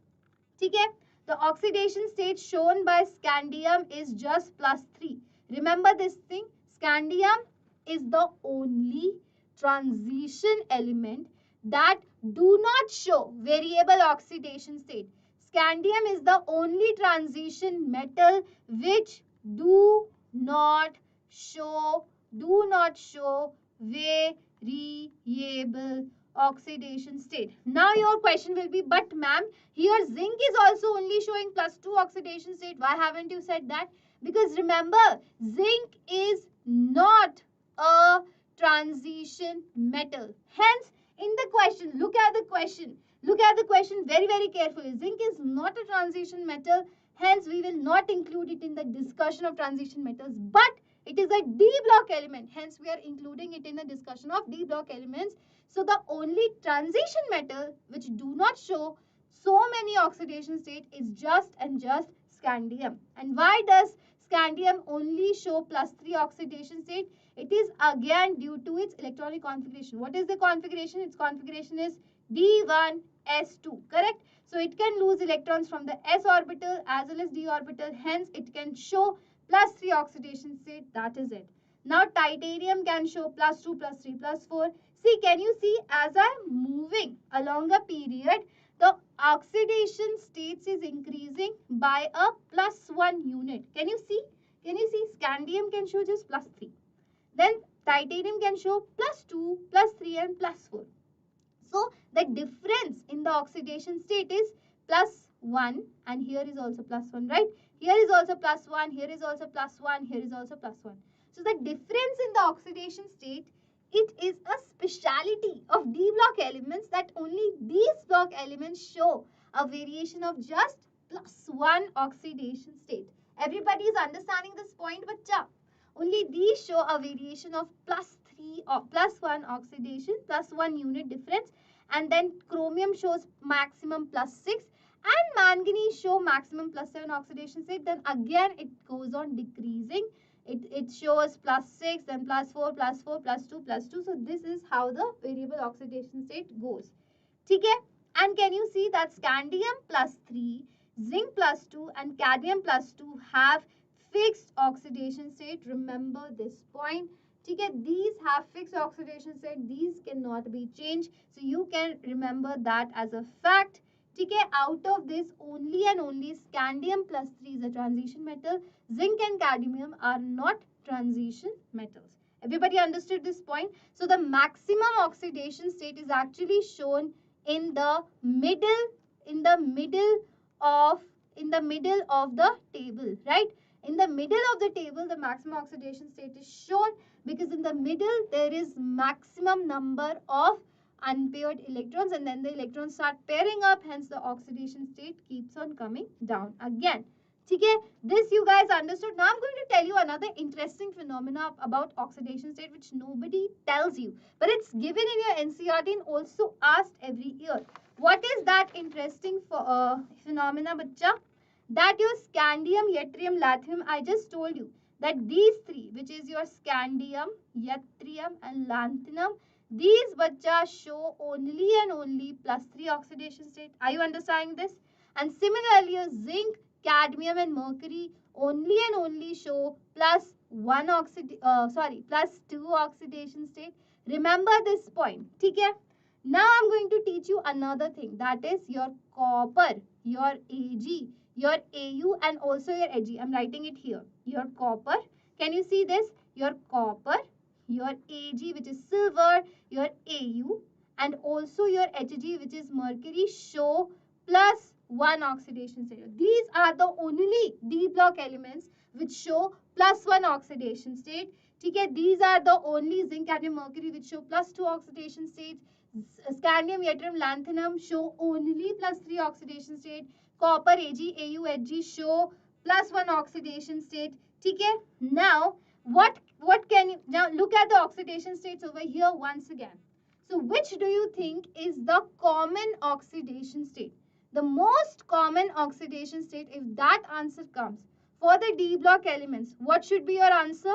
The common, I'm writing it here, the common oxidation state is +2. This is the answer, right? The common oxidation state is +2, and which is the lowest oxidation state but just shown by D block elements? It is actually +1, right? And which is the highest oxidation state shown. I'm writing all these facts over here. It is actually +8 and it is shown by osmium. Remember this point. These are important, interesting facts. Everybody understood this thing? Okay, everybody understood this thing? Everybody is understanding this thing? Correct? +2, +2. Yes, yes, you're right about that. You are right about that. Absolutely right. Okay, now let's move on to the next. I'm going to tell you another interesting thing about the oxidation state, bacha, which is that as I'm moving along a period, in the oxidation state, what is happening? So, bacha, until I'm going to tell you that until from scandium to manganese. Here I'm drawing a line till here. Okay, so what happens here, bacha? When till scandium to till manganese. Here, what is happening when I'm moving from scandium, titanium, vanadium, chromium and manganese? Higher oxidation states are more stable in this order. Okay? Higher oxidation states more stable. Okay? Understand this point. Okay? Now, if you are moving from manganese to bacha your zinc, what will happen? Your lower oxidation states stable. Remember this point. Halfway, I mean from in titanium, your higher oxidation state will be stable, and in your manganese, your lower oxidation state will be more stable. Remember this point. Let us again look at this table. So it means what? It means in titanium, the most stable oxidation state will be +4. In vanadium, again the stable oxidation state will be +5. But in chromium, it will reduce to +3. And in manganese, the stable oxidation state will be +2. Remember this point. Okay? So as I'm moving here the higher oxidation states are stable. And if you move here, the lower oxidation states are stable. Which means what? Again, in Fe, +2 is more stable. In cobalt, +2 is more stable. Nickel, +2 is more stable. In copper, there is an exception that +2, which is its higher oxidation state, is more stable. And why that exception is there, I'm going to tell you. But these are the stable oxidation state which I just made a round around it. Can everybody see? No, bacha, manganese is not highest. It is osmium, which shows +8 oxidation state. It is osmium. Okay? Everybody is understanding? Osmium comes here, which shows the highest oxidation state. Okay? Now what is happening? I just told you about this. Now, if you move down the group, the higher oxidation states are again stable. Higher oxidation states are stable. Is everybody understanding this point? Higher oxidation states are stable as you move down the group. Now, just make a part in the middle of the periodic table. So if you move over here, higher oxidation states are stable. If you move over here, lower oxidation states are stable. Everybody understood this? Now I'm going to ask you a very interesting question. Now I am looking at the chat box again. You have to answer this.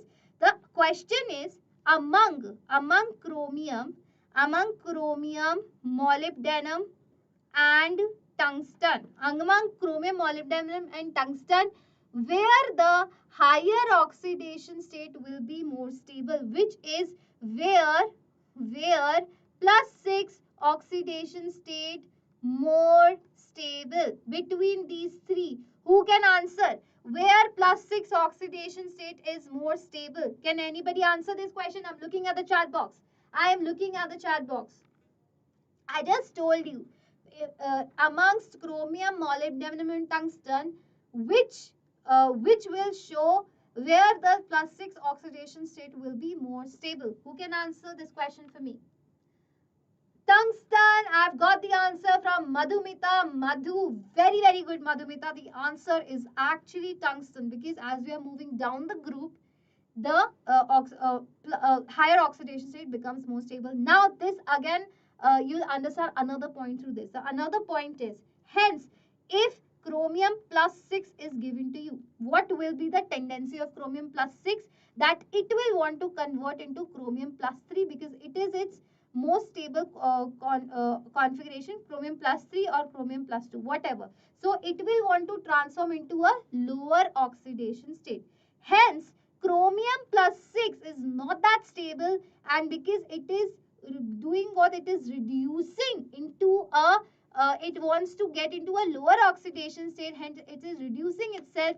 Hence chromium plus 6 acts as a very good oxidizing agent. Everybody understood this part? This is how the questions will come in your exam. So you have to just apply your brain. What did I tell you? Because as I'm moving down the group, higher oxidation states are more stable. Which means what? Which means that chromium, if it is in its highest oxidation state, which is plus 6, will actually act as a very good oxidizing agent. And we know about this thing. Why? Potassium dichromate, which is K2Cr2O7, it is an extremely good oxidizing agent. You use it to oxidize your aldehydes to acids, right? You use this, right? So it is a very good oxidizing agent. Why? Because chromium is not stable in its plus 6 state. It wants to convert into a lower oxidation state. Hence, it's act as a very good oxidizing agent. Everybody understood this point? ठीक है? हाँ जी. ठीक है, everybody understood this point? Now moving to the next part, which is order of increasing oxidizing power is this. Why have I written this here? The order of increasing oxidizing power. Now, let me know what is the oxidation number of vanadium over here. It is plus 5. Can everybody see? Here the oxidation number is plus 6. Here the oxidation number is plus 7. Everybody understood this point? Now, what is happening? I just told you that before manganese, here the higher oxidation state are stable in this manner, right? So here higher oxidation state stable. Okay? Along a period in this trend, the higher oxidation state is stable, which means that vanadium plus 5 is more stable than chromium plus 6, is more stable than manganese plus 7. Right? Everybody understand this part? So what it means? It means that manganese will want to convert into a lower oxidation state of plus 3 or plus 2. Right? So it means what? Because it is reducing itself, so it will act as a very good oxidizing agent. Hence, manganese plus 7 is a very good oxidizing agent than chromium plus 6, then your vanadium plus 5. So this is oxidizing agent order, and this is your stability order. Everybody understand this point? Is everybody understanding this point? Does anyone have any doubt in this? Does anyone have any doubt in this? Yes. So the oxidizing power will follow this trend. Oxidizing power means what? The oxidizing power, if I'm in the plus 7 state, I am not stable in plus 7 state. If I'm manganese, I'm not stable in the plus 7 state. I want to convert into a lower oxidation state. And this process of converting into a lower oxidation state is called reducing, right? It is called reduction. So if I myself am getting reduced, therefore I'm acting as an oxidizing agent. Remember this part. Okay? When I am getting reduced, it means I'm oxidizing some other thing. It itself is getting reduced. Manganese itself is getting reduced. Hence, it's oxidizing some other thing. Therefore, it acts as a very good oxidizing agent. Everybody understood this point? Everybody? Yes, Madhumita. Yes, Madhumita. Very good. So both K2Cr2O7 and KMNO4 are very good oxidizing agent due to these reasons. Now let us move to the next point of oxidation state. The special features are that they also show low oxidation states. These metals show low oxidation state, but when these metals, these you will learn in Bacha your coordination compounds, which again I'm going to teach you in a very extremely good manner. I'm not going to leave anything just right like now this lecture. We are going in the nitty-gritty details of the chapter. Okay, so can you see this is a D block element, and this D block element, when it forms a complex with a pi acceptor ligand, this cobalt, this carbonyl. Carbonyl bacha has a structure like this. And carbonyl is a very interesting molecule because the donating electrons actually come from carbon. Can you understand that? Even though you will ask, but ma'am, oxygen has more lone pairs. Oxygen is more electronegative. Then why carbon is donating the electrons? Yes, but due to its structure, due to the carbonyl structure, what happens? The carbon donates the electron to the atoms, right? And here, bacha, what is happening? What is happening? The carbonyl actually has vacant p orbitals. What it has? This carbon actually has vacant p orbitals. Hence, this metal, which is nickel, can again give back its electron to the d orbitals. This phenomena is called a pi acceptor ligand. So, what is happening?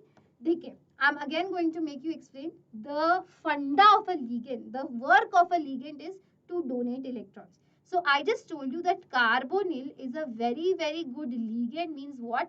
It can donate its electron. So it is donating the electron to the metal, which is nickel.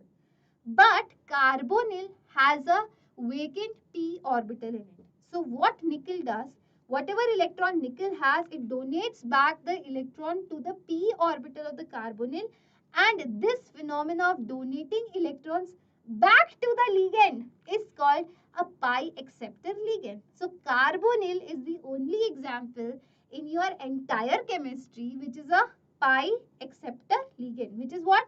Pi acceptor character. They show lower oxidation state, which is 0. Always remember this, whenever any metal, no matter what metal, is attached to carbonyl group, the oxidation state of the metal will become 0. Fe is 0, nickel here is 0. So these will have 0 oxidation state. ठीक है? Yes, bacha, today itself we're going to do coordination compounds, but it will be stretched up. It will be delayed a bit because this class started a bit late because I need to have my lunch and then I'll come back. This class started late due to technical issues. After having my lunch, after you guys also have your lunch, we're going to start with coordination chemistry. Today we're going to complete it. I'm here with all Josh so that you guys get to know me and I get to know you guys, and we all are set for our NEET 2024 journey. So that you tell me, ma'am, you didn't teach me that point or I didn't understand that point from you. So this is like a very good session for you guys to just give me constant feedbacks. Okay, just do that, stay live with me and we're going to solve this. Okay, okay. What do you want to know again, bacha? I just told you that there are some pi acceptor ligands. Pi acceptor ligands major example is a carbonyl ligand, and whenever this carbonyl ligand is attached with any metal, no matter what metal, that metal's oxidation state will always be 0. For example, nickel here is attached with carbonyl, so the oxidation state of nickel here is 0. Here the oxidation state of Fe will be 0. Just remember this point. Okay? The oxidation state here becomes 0. Now next, let's move on to the trends in stability of higher oxidation state. Acha, theek hai. I just taught you about the lower oxidation state. Now your next question will be, ma'am, when will the elements show high oxidation state? I know when they will show 0 oxidation state, but when, in which condition will they show high oxidation state? So, bacha, the high oxidation state of metals will be seen when they are attached with highly electronegative elements. For example, your oxygen or your fluorine. That is it. That is it, only and only with these two elements, or even can be chlorine or bromine or iodine. Your halides and oxygen, that is it. That's the only case where they will show higher oxidation states. Now let us look at the example. Trends in higher oxidation state. Can you see that here we are seeing the trends with halides? Now when your element is attached with any halide, for example here titanium with any halide, and vanadium shows still +5 oxidation state, chromium shows +6 oxidation state, but manganese doesn't show maximum oxidation state. Here the maximum oxidation state is just +4. Okay? But if I make compounds with oxygen, can you see? In oxygen, the chromium is again showing +6 oxidation state, and manganese is also showing +7 oxidation state.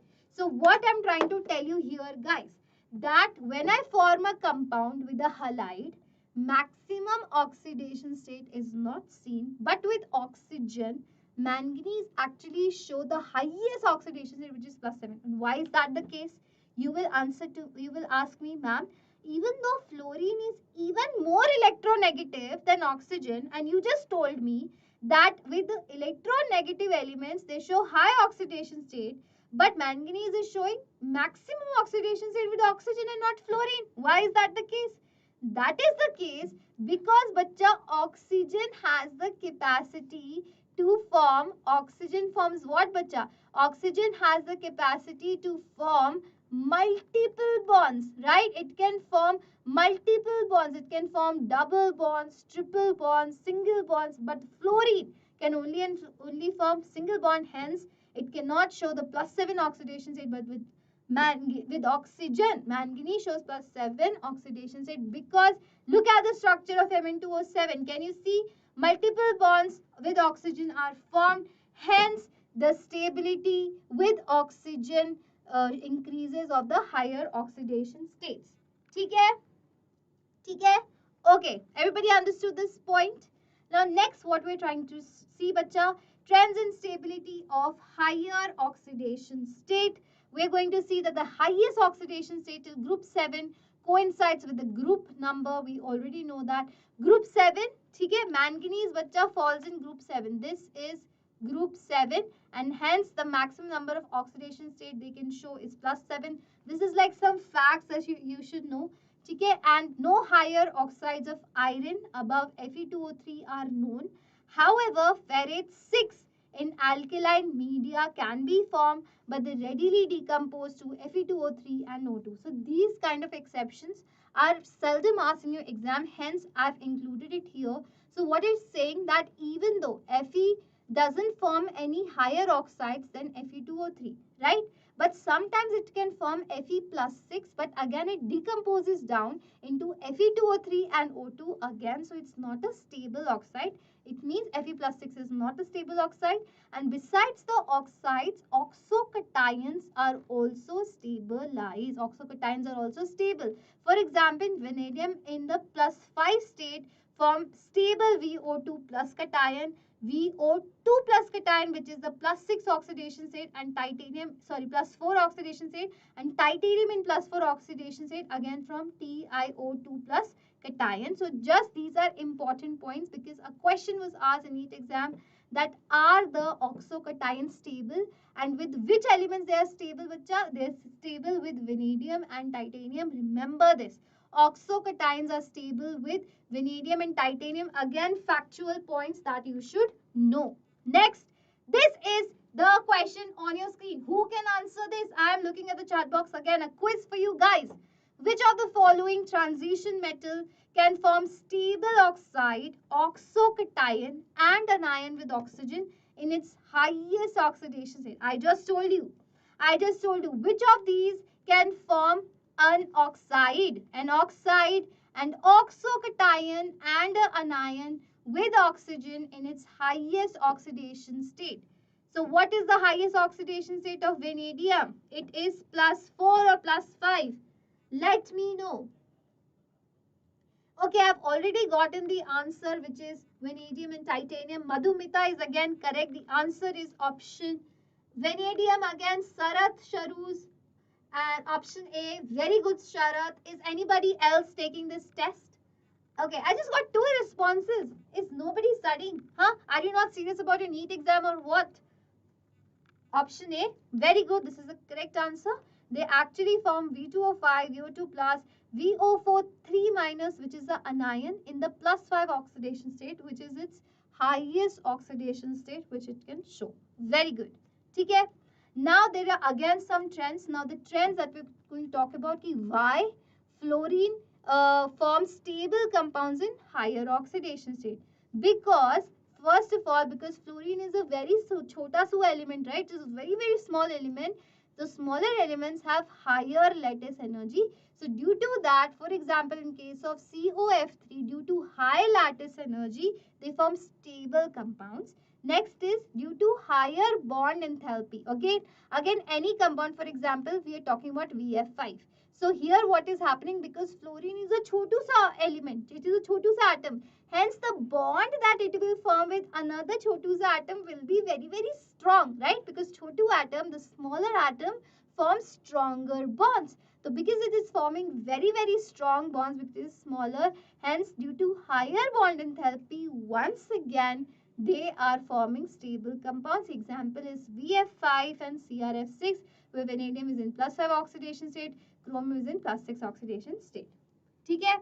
And but you have to understand another thing, that the V plus 5, in the +5 vanadium state, the halides other than VF5, which means if you form a VCl5 or a VBr5 or a VI5, all these halides bacha are unstable. Why? Because they undergo hydrolysis to give oxo halides which have the formula of VOX3, right? And another feature of fluorides is their instability in the lower oxidation state. They are only stable in the higher oxidation state and not the lower oxidation state. For example, they're not stable in VX2 and CUX. Correct? So the only higher oxidation state, these halides are stable. So I have, yes, bond strength increases, bacha.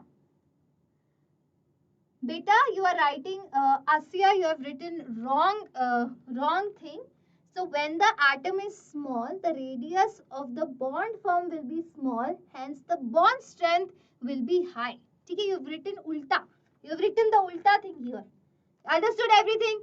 So we have discussed the oxidation state and why oxygen gives the higher oxidation state, is more stable with oxygen, not with fluorine. Why? Because oxygen can form multiple bonds. And why fluorine? In the case of fluorine, the lower oxidation states are not stable. Okay? Instability of lower oxidation state, we have discussed all these things. And why fluorine forms a stable higher oxidation state compounds. Number one, because they have high lattice energy. Number two, because they have higher bond energy. That is it, oxidation state topic. Okay, we have another more thing. So, bacha, as I told you that in copper, even though copper is at this end of the periodic table, so according to the trend, I just told you that at the right end of the periodic table, what happens? The lower oxidation state is more stable. But in copper, there is an exception, that copper +2, which is the copper's higher oxidation state, is more stable. And why is that the case? That is the case, bacha, because whenever you make copper 1 compounds in an aqua solution, they undergo disproportionation to form a copper +2 ion and a copper metal. Why it happens? Because the copper +2 is a very chotu element, and that chotu element has a very, very high hydration energy. So due to high hydration energy, copper +2 ion is very, very stable. See, it is written here. The stability of copper +2 is more than copper plus due to much more negative hydration energy. Negative means so much energy released.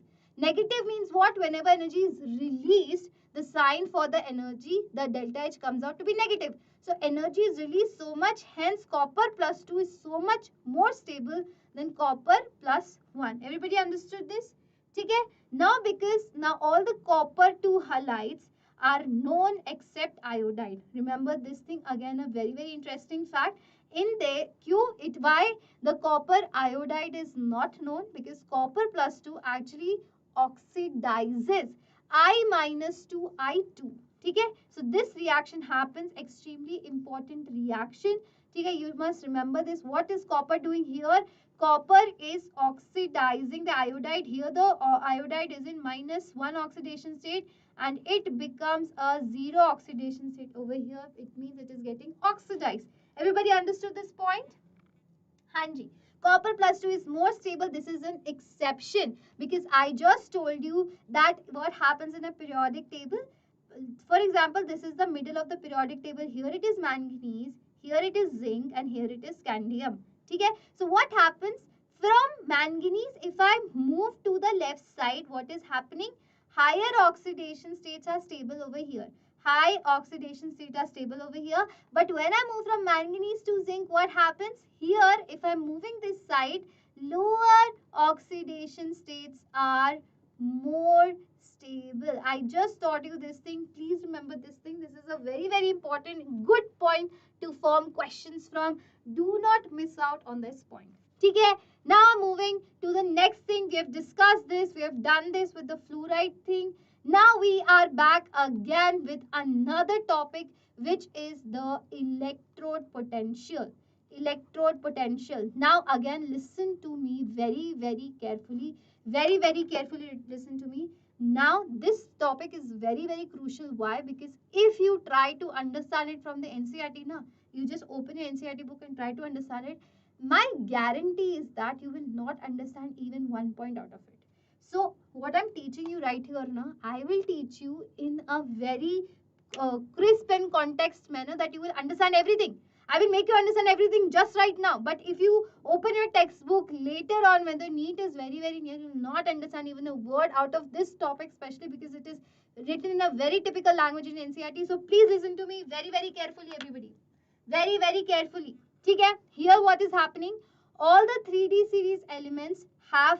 So what is electrode potential? So whenever you're trying to reduce or oxidize something, you take out the electrode potential, which you learn more about in your electrode chemistry chapter. Okay? So what is happening? That when I'm trying to convert M plus 2 ions into M ions, doing what? Plus 2 say you are bringing it into a zero oxidation state, which means what? You are causing reduction here, right? So from M plus 2, I'm making a M ion. Okay? So what it is saying, when I'm trying to do this, the 3D series have a negative electrode potential except for copper. Remember this thing. So what I'm doing, when I'm trying to take the reduction potential of plus 2 ions, I am getting a negative electrode potential except for copper. Okay? Now the next thing that is mentioned in your chapter is once again that the electrode potential is actually calculated by 4 values. What are the 4 values? Number 1 value is the enthalpy of atomization, which I just discussed. What happens in atomization? For example, I have a metal which is in solid state and I want to convert it into a metal in a gaseous form. So this energy required to convert solid state into a gaseous form, this is called the enthalpy of atomization. Okay? The next enthalpy that is needed is the ionization enthalpy, which means what? This gaseous ion I am converting into an ionic gaseous ion. So here I would need ionization energy. What will I need? Ionization energy. Here they have written ionization energy 1, 2. How many you might need? Next is the enthalpy of atomization, which means what? After I've made the gaseous ion, I am going to turn it into a aqueous ion. I'm going to put it into water and make it a aqueous ion, and the energy released in this process is called the enthalpy of hydration. Everybody understood? So this is how, using all these 3 parameters together, you calculate. After adding all these 3 parameters, you actually get your electrode potential. So your electrode potential depends on all of these things. What I did, I had a solid metal, I converted into a gaseous form. The energy required is the atomization energy. Then I converted into ionic gaseous form. Then I needed ionization energy. Then I converted that ionic gaseous into a aqueous gaseous ion. For that, hydration energy is released. So all these 3 energies combined together form your electrode potential. Hence, electrode potential is always described experimentally. You cannot just look at there and form a trend. It is only and only can be explained experimentally. Everybody understood this? Okay. Now, what I said that every electrode potential, when I want to reduce from M plus 2 to M, it is negative except copper. Okay. So this copper plus 2 to copper, if I want to convert, the electrode potential is positive, because I just told you that copper plus 2 has a very, very high hydration energy, right? So high energy is required to transform copper solid to copper 2 plus aqueous, and it is not balanced by the hydration enthalpy. That is why copper plus 2 and copper, this is a positive value, and a positive value bacha indicates the inability to liberate H2 from acids. Okay? After this electrode potential is experimentally determined, what have the scientists made? Bacha, I am going to tell you about, there is a electrochemical series which again you learn where? You learn about the electrochemical series in the electrochemistry chapter. Okay? So I'm going to form the electrochemical series over here. What happens? They have made a standard that the hydrogen will have a zero electrode potential, right? Zero electrode potential, and what will happen? The elements below it actually, for example, the below it is copper. It means what? It has a positive electrode potential, and whatever elements are above it will have a negative electrode. Sorry, here copper will be above it because we're talking about that. Here we'll just write copper above it because we're talking about reduction potential. Okay, I'm writing, even though in the electrochemical series, you will find that the copper is below hydrogen always.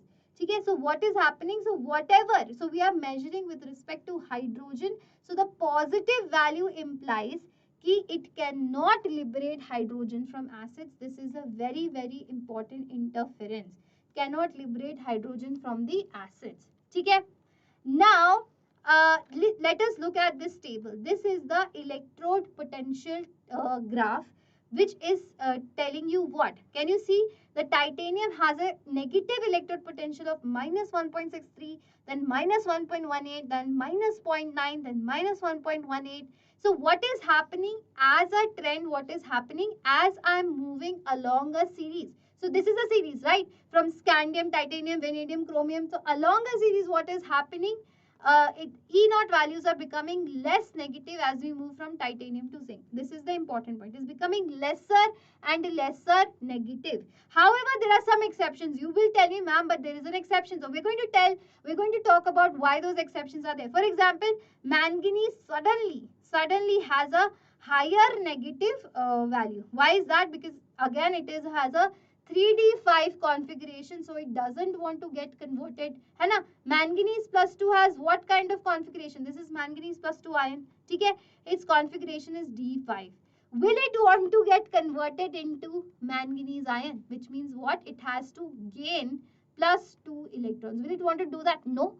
D5 is already a stable configuration. I don't want to gain more electrons or lose more electrons. Hence, because due to the D5 configuration, its value becomes even more negative. Okay? Now for zinc, what is happening? Because it is D10 configuration, again a stable configuration, its value again become a negative value, and a more negative value. So because again it do not want to get converted, or because D10 it does not want to take more electrons because it is already stable. And again for nickel, why is the case? Can you see in nickel there is a slight decrease in the uh, that value? It is because it is due to the highest negative hydration energy.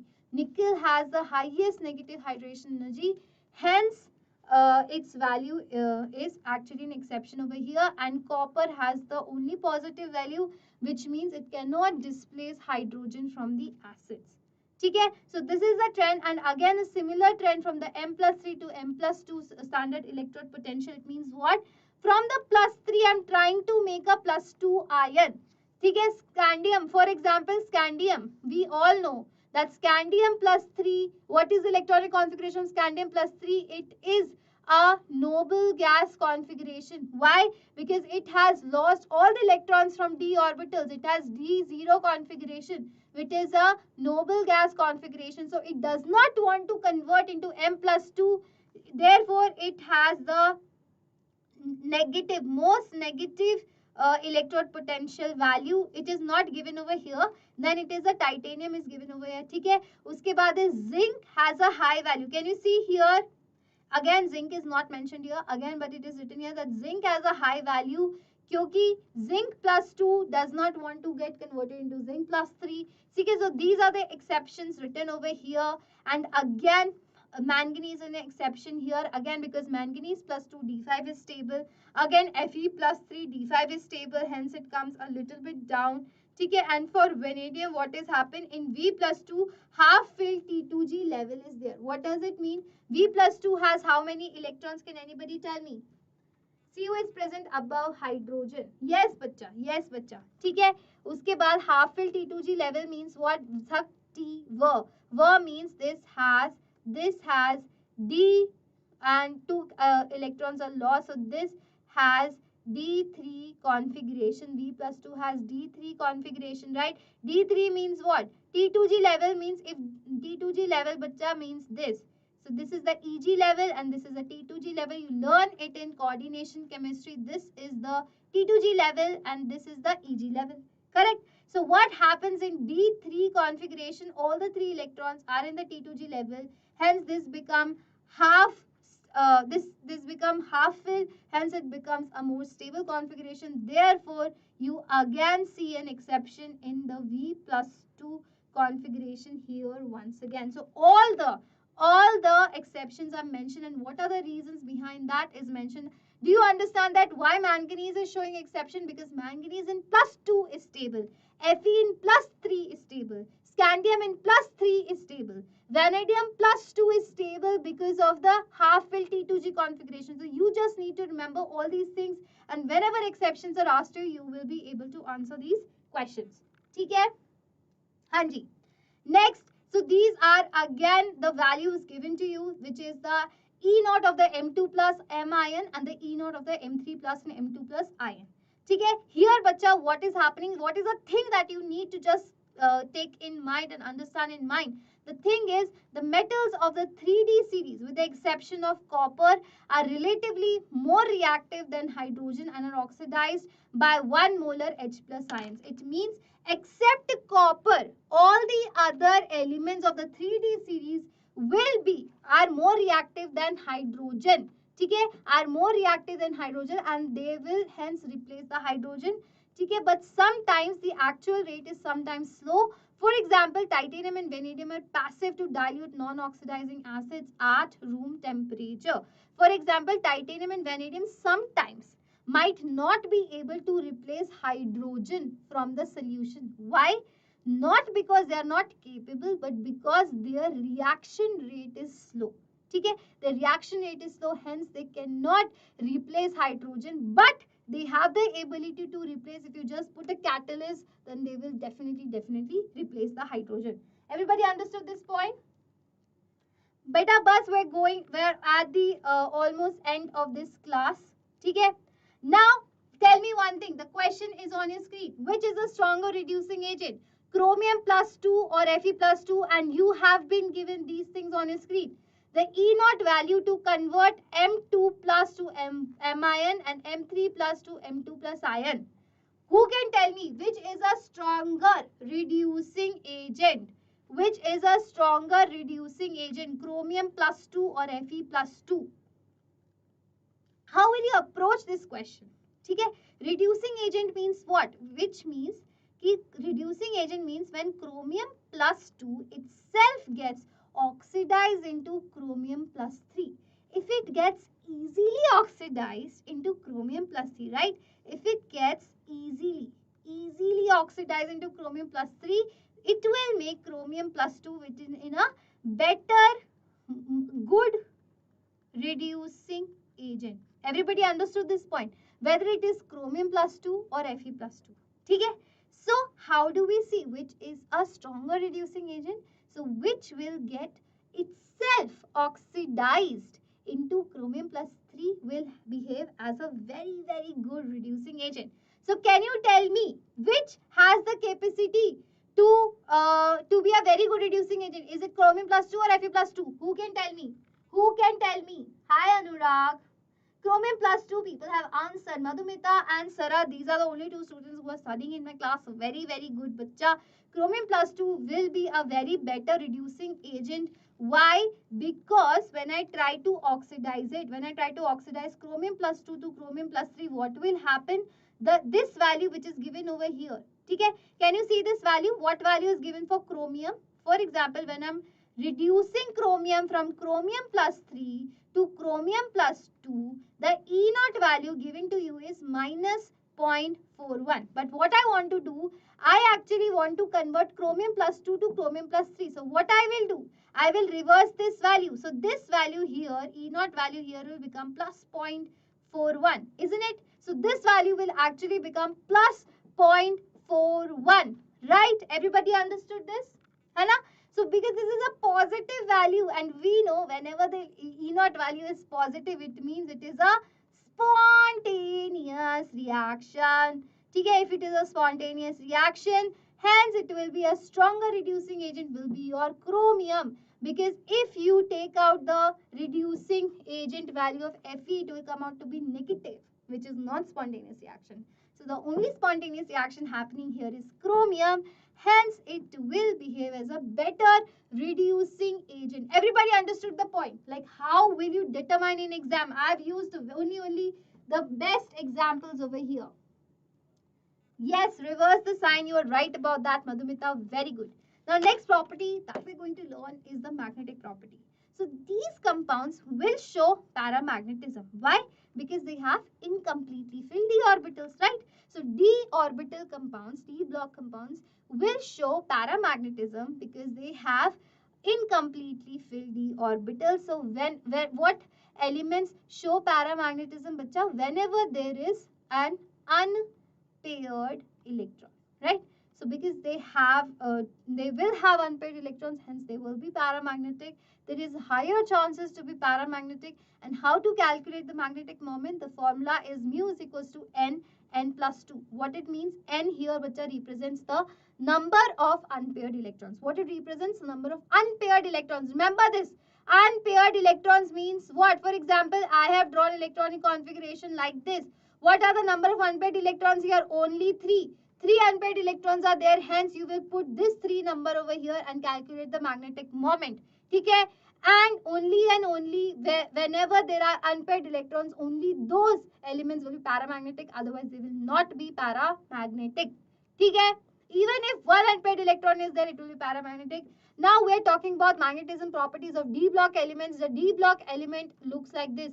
D subshell has 5 orbitals, isn't it? D subshell has, bacha, 5 orbitals, and therefore the maximum number of unpaired electrons it can have is 5, right? Maximum unpaired electrons that it can have are just 5 electrons. Hence, the magnetic property or the magnetic moment you can calculate based on that. So when the d orbital has 0 electrons, magnetic moment is obviously 0. If the d orbital has one unpaired electron or plus one unpaired electron, or okay, which means that that the magnetic moment will be 1.73. Better you can just remember this in such a manner that if the unpaired electrons are 1, then the magnetic moment will start with 1. If the unpaired electrons are 2, then the magnetic moment starts with 2. If the unpaired electrons are 3, magnetic moment starts with 3. 4 starts with 4, 5 starts with 5. Can you see this trend? So you don't need to exactly, like in exam, you can just predict. If you just know the number of unpaired electrons, you don't need to calculate using that formula n plus 2 under root, because it will take a lot of time. Just remember these values, because there can be no answer beyond these values, because these are the only possible scenario of having an unpaired electron. Either can be 1, 2, 3, 4 or 5 unpaired electrons, and these are the possible magnetic moment values. You can just remember it just like this. Isn't this a great easy trick? Isn't this a great easy trick, bacha? Yes. Next is the formation of colored ions. So these compounds actually also form colored ions. And why do they form that? Now I'm going to tell you about another interesting fact, which you will get a much clearer idea in the coordination chemistry that we're going to learn. Okay? But right now, what you need to do is, you need to know that there are 5d orbitals. That you must know, right? You must know from the atomic structure chapter from your 11th standard also. Even if you do not know coordination chemistry, but if you're studying DNF log, you must know that there are 5d orbitals, right? And amongst those 5, the dxy, dzx and dyx, let us consider that as lower energy d orbitals, and let us consider dx square y square and dx square as the higher energy d orbitals. It means what? I can actually splitting the d orbital. I'm doing what? I'm splitting the 5d orbitals. The total 5d orbitals, and amongst those 5d orbitals, I'm splitting them in energy, which means what? I'm sending the 2 orbitals upstairs and the rest of the 2 or 3 orbitals downstairs. Okay? This is what I'm trying to tell you right now. So for example, imagine there is one electron present in the lower energy, which is a This is called the T2g orbital. This is called the EG orbital. These are the names given to these orbitals. The higher energy, the two orbitals are called EG. The lower orbitals are called the T2g orbitals. Okay? Here what is happening? See, the lower energy are not called T2g. Actually, dxy, dzx and dyx orbitals are called T2g orbitals. These are called EG orbitals. Okay? Because I've sent the EG orbitals upstairs.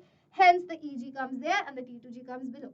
Now, what will happen if I give energy to this one electron? What will happen? It will take the energy and it will go to here, right? This will take the energy and will go to the higher EG orbital and come here. Now, what will happen? It will not stay there, right? Now, what will happen when this electron actually goes over here? For example, it goes over here. Then again, it will try to come back. So, when it come back again to its energy level, what it will do? It will release some energy. And that energy we will see in the form of light. And due to this, can you see that the electron here went from the T2g orbital to the EG orbital, right? So the transition here is happening between both the d orbitals only. So therefore this transition is called dd transition, right? From the T2g d orbital, it is going to the EG orbital and coming back to the T2g d orbital itself. So in the dd transition, what happens? Sometimes the light energy is released in the visible spectrum. Hence, we see what due to this DD transition, the compounds appeared colored in color. Okay? The compounds are colorful. Okay, bacha? DD transition, correct? Correct. So, I'll explain to you the DD transition and the energy of the excitation and what happens in DD transition. For example, yeah, and what colors are shown, bacha? Only complementary colors are shown. So I'm going to draw a color wheel over here. This is a color wheel. Okay, this is a color wheel. What happens? For example, if I've written V over here, Vib Gyor, I'm writing Vib Gyor, Gyor. Okay, here, bacha, what is happening? So the color, write the opposite of each other. For example, green and red are complementary colors.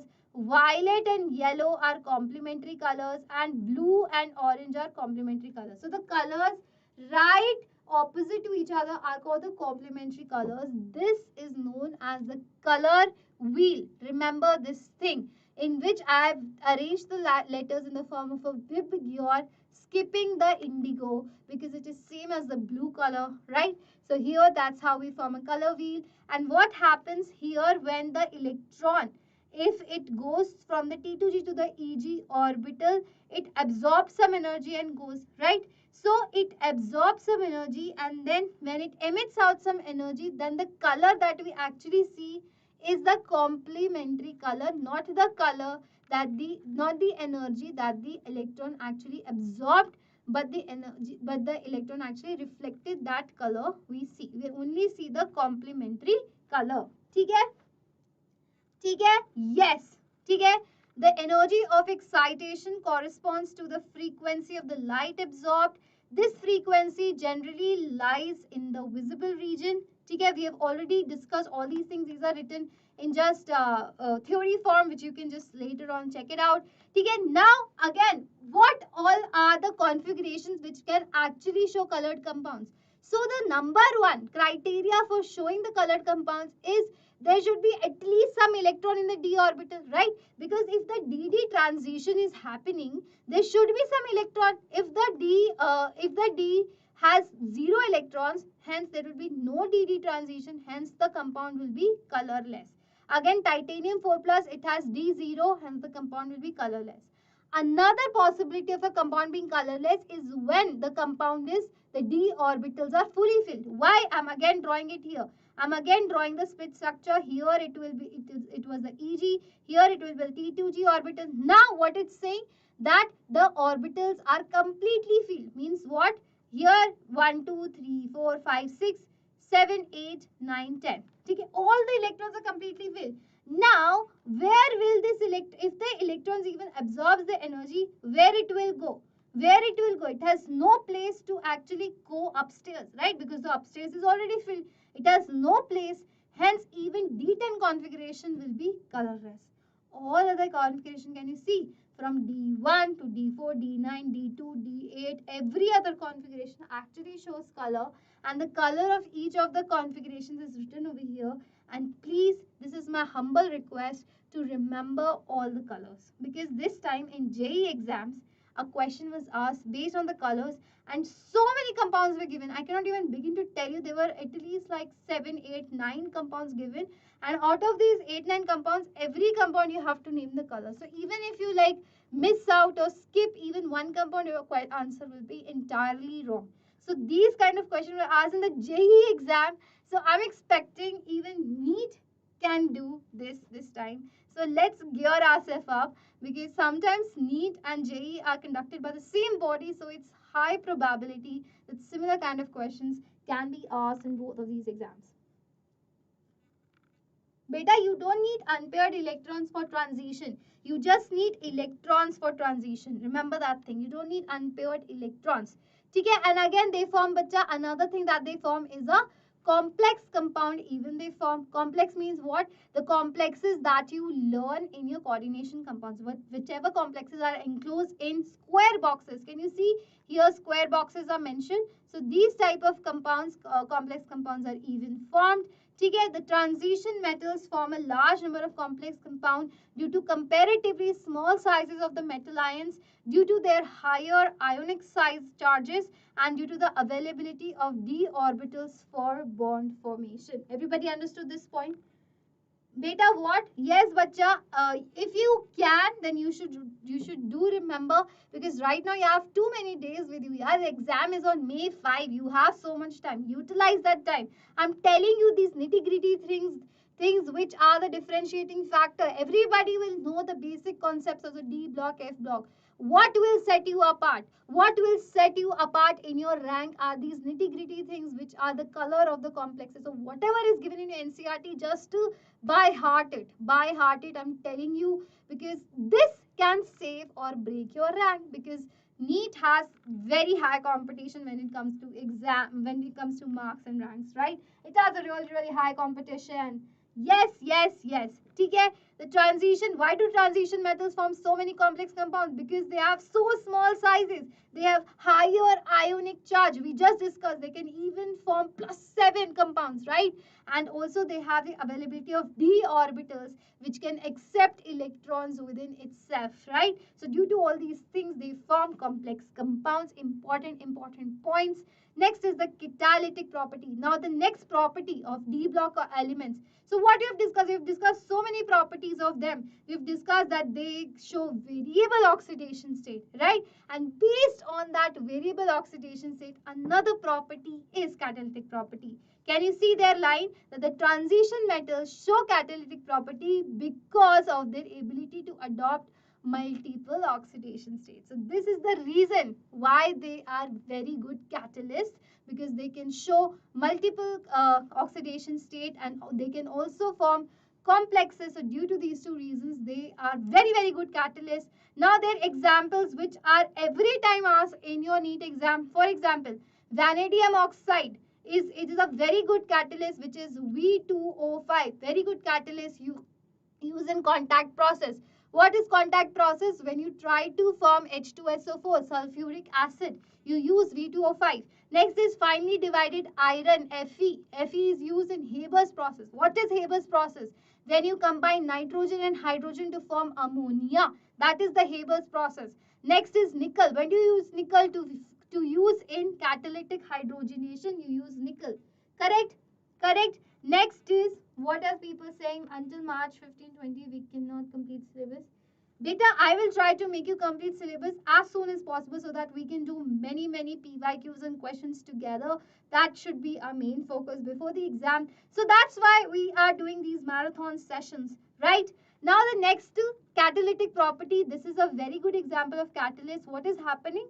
When you're trying to react I minus with S2O8. What is the name of S2O8? Can anybody tell me? Can anybody tell me what is the name of S2O8? Who knows its name? Who knows its name? It is called peroxo disulfate. Yes, Sarath. Yes, Sarath. Its name is peroxodisulfate. So whenever I try to react I minus with S2O, this is a very slow process. This is a slow process. Hence, to accelerate this process, what do I do, bacha? In this process, in the end, I'm getting iodine as well as sulfate ion. So to accelerate this process, I'm using a catalyst called Fe plus 3. So what Fe plus 3 do? Fe plus 3 can show variable oxidation state. So it itself gets reduced. Hence, it is acting as an oxidizing agent for I minus, right? And this Fe plus 2 again is getting oxidized over here. Can you see? Can you see this is acting as a catalyst? Why? Because I took Fe plus 3 and in the product also I'm getting Fe plus 3 as it is. That is the definition of a catalyst, that it is recovered as it is. It is not used in the reaction. It only helps in the reaction because it is never ever used in the entire reaction. Okay, so you can use Fe plus 3 as a catalyst in this reaction to speed up the process. Everybody understood this point? Peroxodisulfate. This is called peroxodisulfate. Yes.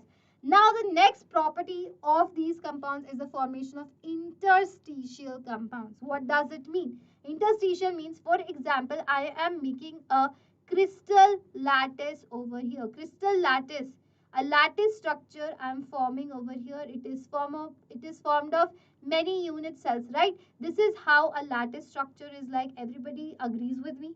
Now can you see these are small gaps present over here? Here there is a small gap, small gap. I haven't made gaps very good, right?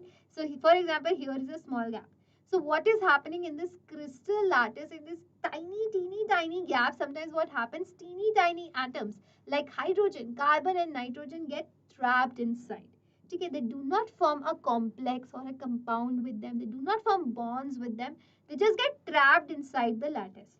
So such compounds with these two elements, smaller elements, hydrogen, carbon, nitrogen get trapped inside are called interstitial compounds. Okay, and they're usually non-stoichiometric compound. Non-stoichiometric means every time whenever you're forming a compound, what you're doing, you're using whole numbers. For example, you're doing Mn2O7 or you're doing H2O, right? You're using whole numbers 2, 2, 7. But here interstitial compounds can be non-stoichiometric. For example, decimal values of hydrogen. Can you see? Have you ever seen compounds like this? No. So interstitial compounds are an exceptional non-stoichiometric compounds and they do not form bonds. They are neither ionic nor covalent and they form non-stoichiometric compounds just like VH.56, TiH 1.7, just like this non-stoichiometric compounds can be formed. And please remember all these examples. These are the only examples given in a textbook. I've included all them here. Okay, you should know. You just can look at the compound and tell, acha, this is the interstitial compound. Understood this point? Okay. Now, what are the properties of interstitial compound, bacha? So they do not correspond to any normal oxidation state of the metal. Okay, you cannot determine the oxidation state of the metal looking at the interstitial compound wala formula. Okay, do not try to calculate oxidation state based on interstitial compound formula. Number one thing. And now let's talk about their physical and chemical property. What happens after hydrogen, carbon, nitrogen gets trapped inside the lattice? What is happening? So these interstitial compounds have high melting points, higher than the pure metals. Even their melting point increases. Okay, pure even more than the pure metals. They are very hard.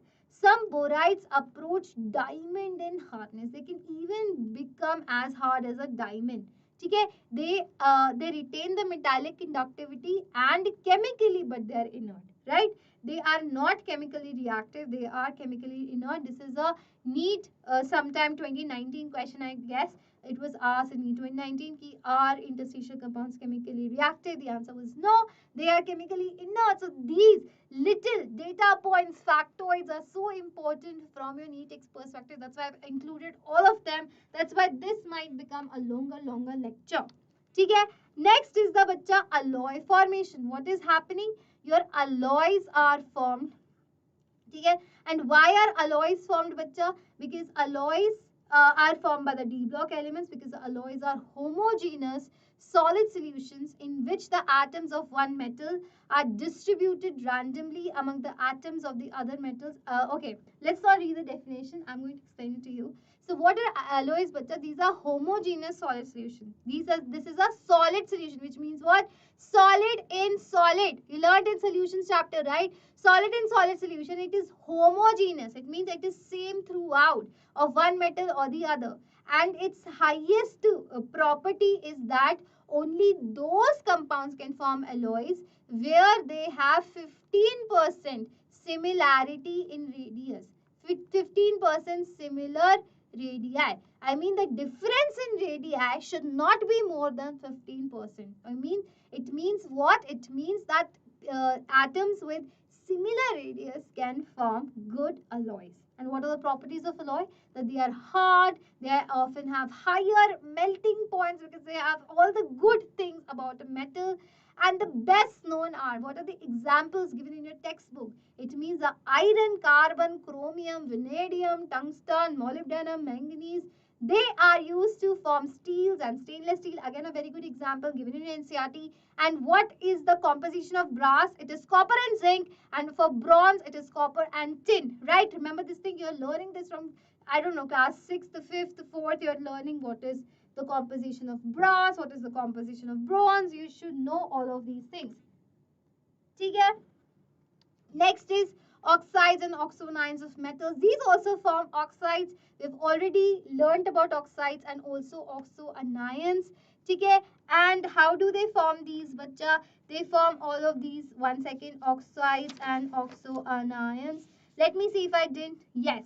So what do they do? These metals react with oxygen at higher temperature. What do they do? At higher temperature, these react with oxygen to form oxides.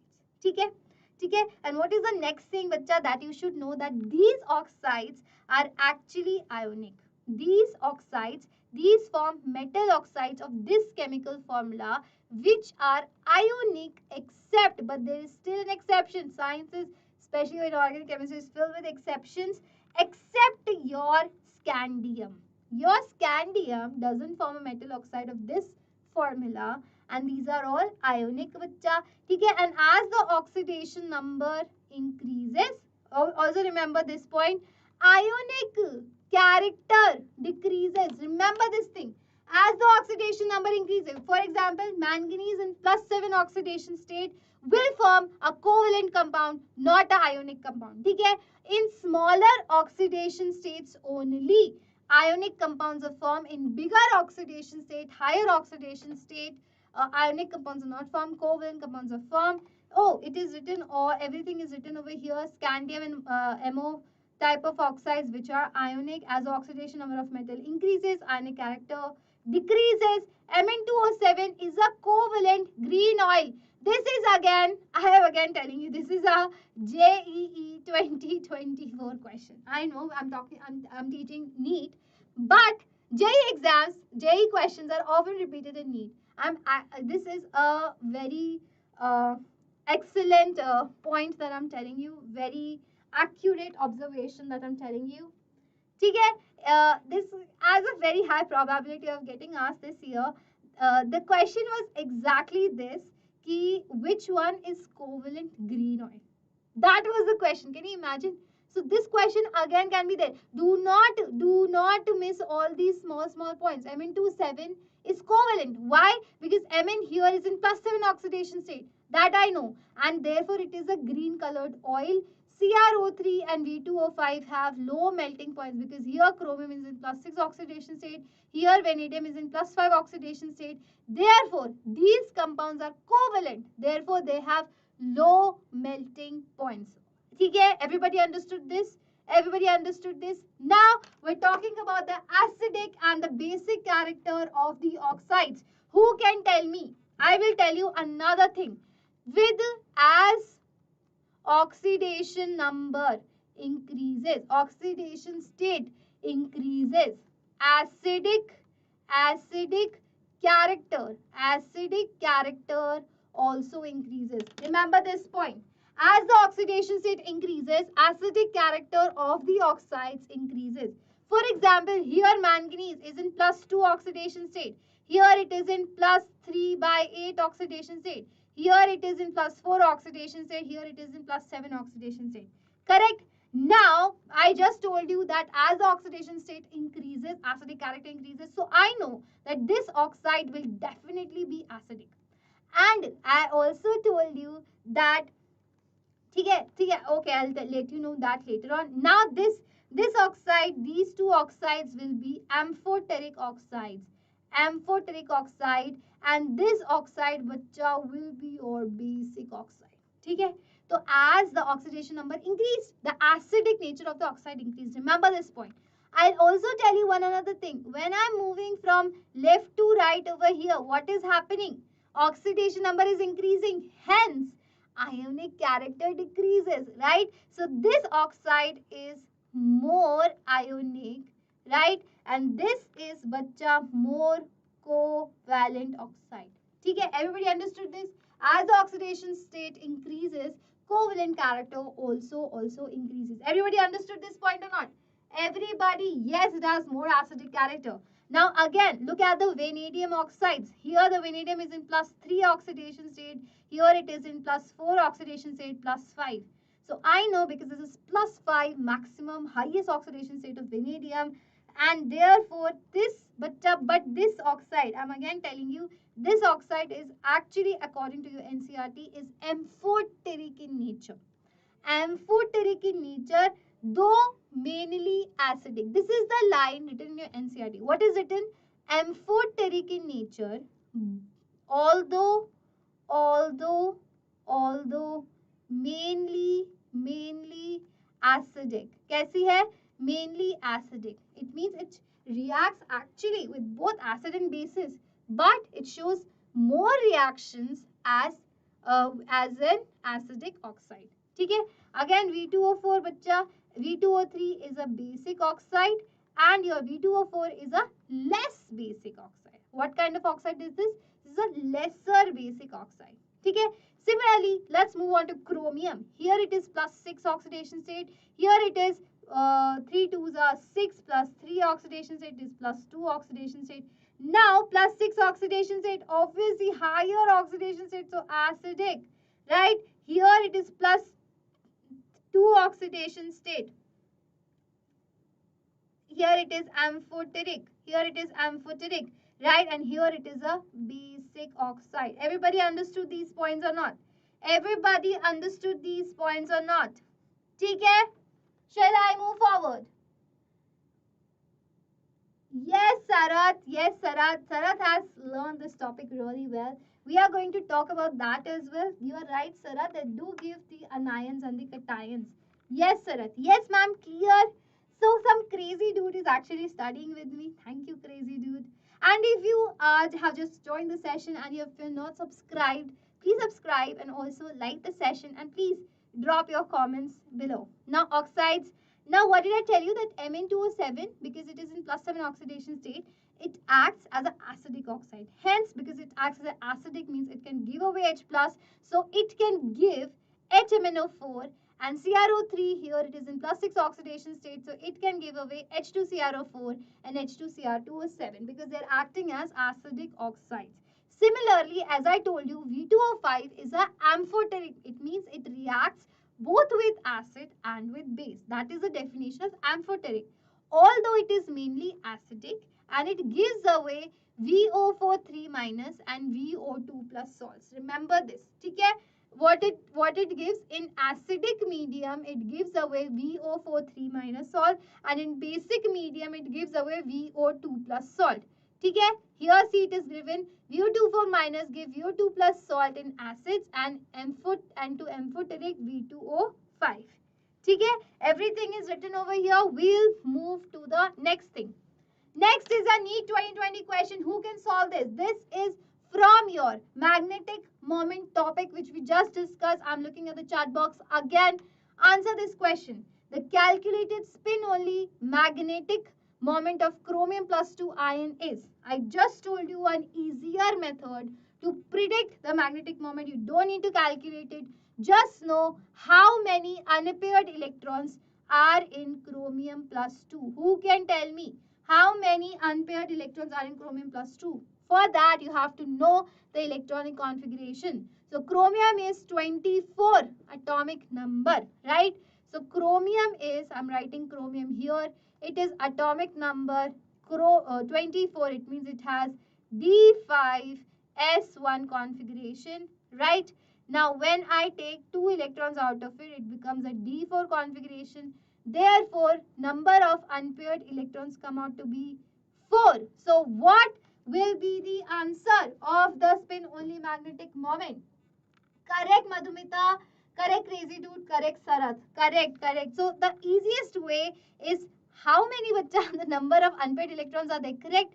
And the magnetic moment first number will start with that. So the only option with the first number starting with 4 is B option. So easily we have done this answer. The answer is 4.90. Correct, correct, correct. Now we are here with the compounds of the D block elements. So the most important, there will be 2 compounds that we're going to read about, and we're going to just complete it within a flash of a second, because these are not hard topics, these are very extremely good topics. So potassium permanganate is the first compound of your D block element. So potassium permanganate, when we study that, we study 2 kinds of ions. Number 1 ion is your MnO4 minus ion, and the next is MnO4 2 minus ion. ठीक है? So whenever MnO4 minus ion, that is called the permanganate ion, which is purple in color, and the manganate ion, which is MnO4 2 minus ion, is actually a green, which is a dark green colored ion. ठीक है? And here, what are the oxidation state in both of these? Here the oxidation state is plus 7, right? In MnO4 minus, what is oxidation state? And here, what is the oxidation state, bacha? Here, MnO4 2 minus. Who can tell me? Yes, yes, okay. Who can tell me what is the oxidation state over here? For the manganate ion, plus 6. Is that the oxidation state? Correct? Now I'm talking about Mn. What is the atomic number of manganese? It is 25. What is the electronic configuration of manganese? It is actually 3d5 4s2. Now I want to make Mn plus 7 ion. If I am making Mn plus 7 ion, it means I need to lose 7 electrons. So if I lose 7 electrons, means what? 2 electrons will go from s orbital, 5 electrons will go from d orbital. Hence I am left with the configuration d0. Okay? Now the configuration here is d0, and you should ask me, ma'am, here the configuration is d0, still Mn permanganate ions are purple in color. You just told me that d0 ions are actually what? D0 ions, ma'am, are colorless. We just read about the colored ion theory, right? But here the d0 ions are purple in color. Why is that the case? क्योंकि here the color of the ions is not due to, यहाँ पे I am writing, color of the ions is not due to TD transition, but color of MnO4 minus is due to charge transfer. Another important phenomena. The color of the ion is due to charge transfer, which means for the oxygen, which is more electronegative, hence it has more number of electrons, hence it donates the charge towards manganese. What is doing? Donating charge towards manganese, and this charge transfer is actually making the manganese ion to be colorful. Okay? Due to this, the manganese ion is colorful. Correct?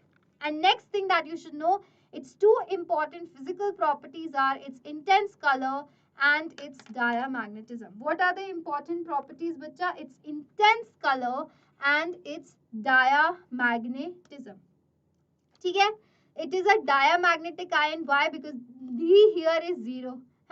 D here is 0, and because it has intense purple color, that's why also it's an important compound. What we are talking about here, what is diamagnetic? Your permanganate ion, MnO4 minus. MnO4 2 minus is a paramagnetic ion, right? It is not diamagnetic. Diamagnetic is just permanganate ion. Okay? Now let us look at the paramagnetic nature. The Mn25 manganese atomic number is 25. The electronic configuration looks like this. The d orbital is half filled over here. Now when I'm making Mn plus 6 configuration, there is one electron in the d orbital which makes it paramagnetic, but the MnO4 minus ion has 0 electron, hence it is a diamagnetic ion. That's the same thing that I told you about right now. Correct, correct. And these are some preparatory methods for your what, bacha? For your permanganate ion. Can you look at the preparatory methods over here? Hana, what is happening in the preparatory methods? The number one preparatory methods, you just took the manganese dioxide.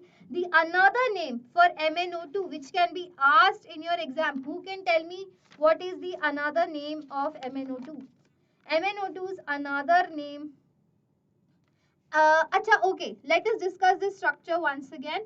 And bacha, here I want to tell you another thing, that can you see that manganese has d orbitals in it, but oxygen only has p orbitals in it. Hence, these double bonds that are formed over here are actually p pi d pi bonds. What bonds are these, bacha? These are p pi d pi bonds. These multiple bonds over here are called p pi d pi bonding, because the manganese has d orbital and the oxygen only and only has p orbitals. And what is the structure? What is the structure? Can you see that the structure both of them are forming is a tetrahedral structure. So these are some of the important points that you must know, that they form tetrahedral structure, they form p pi d pi bonding. Okay, and the color in the permanganate is due to charge transfer. So these are the important points that you must know. Now let us move on to the preparatory methods once again. The MnO2 bacha here is called the pyrolusite. Its name is pyrolusite. This is the name of MnO2, common name of okay.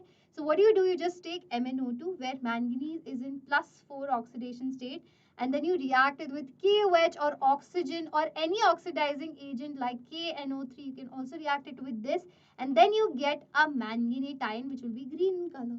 Okay. Now what do? You do disproportionation of this manganate ion in acidic medium. So as soon as you put your manganate ion in acidic medium, it will get converted into permanganate ion, which is purple in color, right? And in MnO2 oxide. You must know this proportionation. So what is happening, bacha? I can actually, okay, where is that? I have not written over here. Okay, so what is happening in acidic medium? I am converting. So MnO4 2 minus is, I can interconvert MnO4 2 minus and MnO4 minus. Okay, I can interconvert the manganate and the permanganate ion as soon as I change the pH. As soon as I change the pH. So in acidic medium, it gets converted into manganate ion, and in basic medium, it gets converted into manganate ion, and in acidic medium, it gets converted into permanganate ion. Everybody understood this? Okay? Okay? Okay, perfect.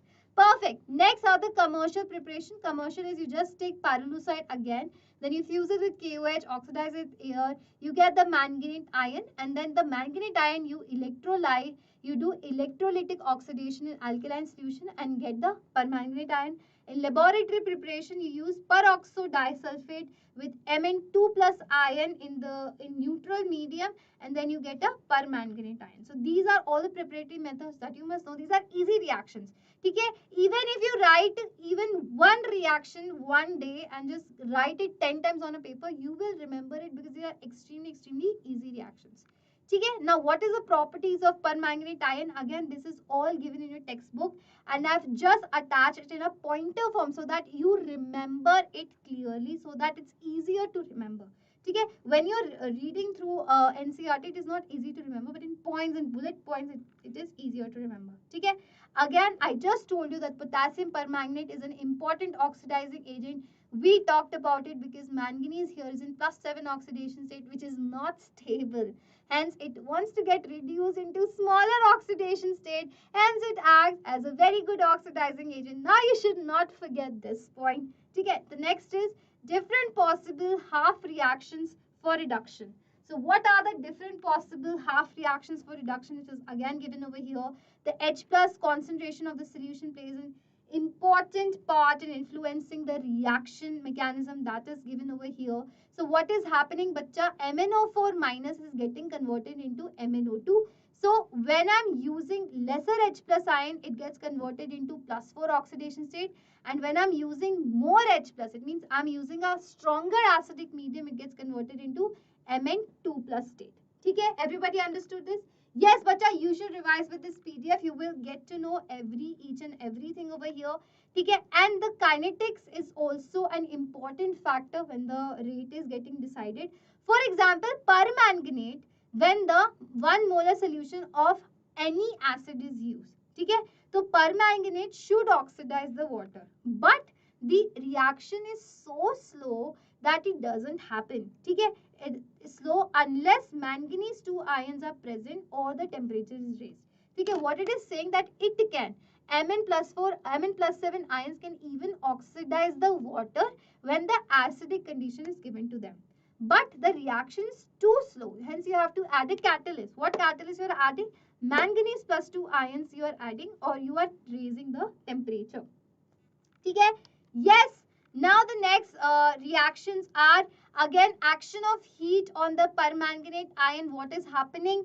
When you give permanganate ion some heat, it gets broken down, it gets decomposed into potassium manganate and the manganese dioxide. Okay?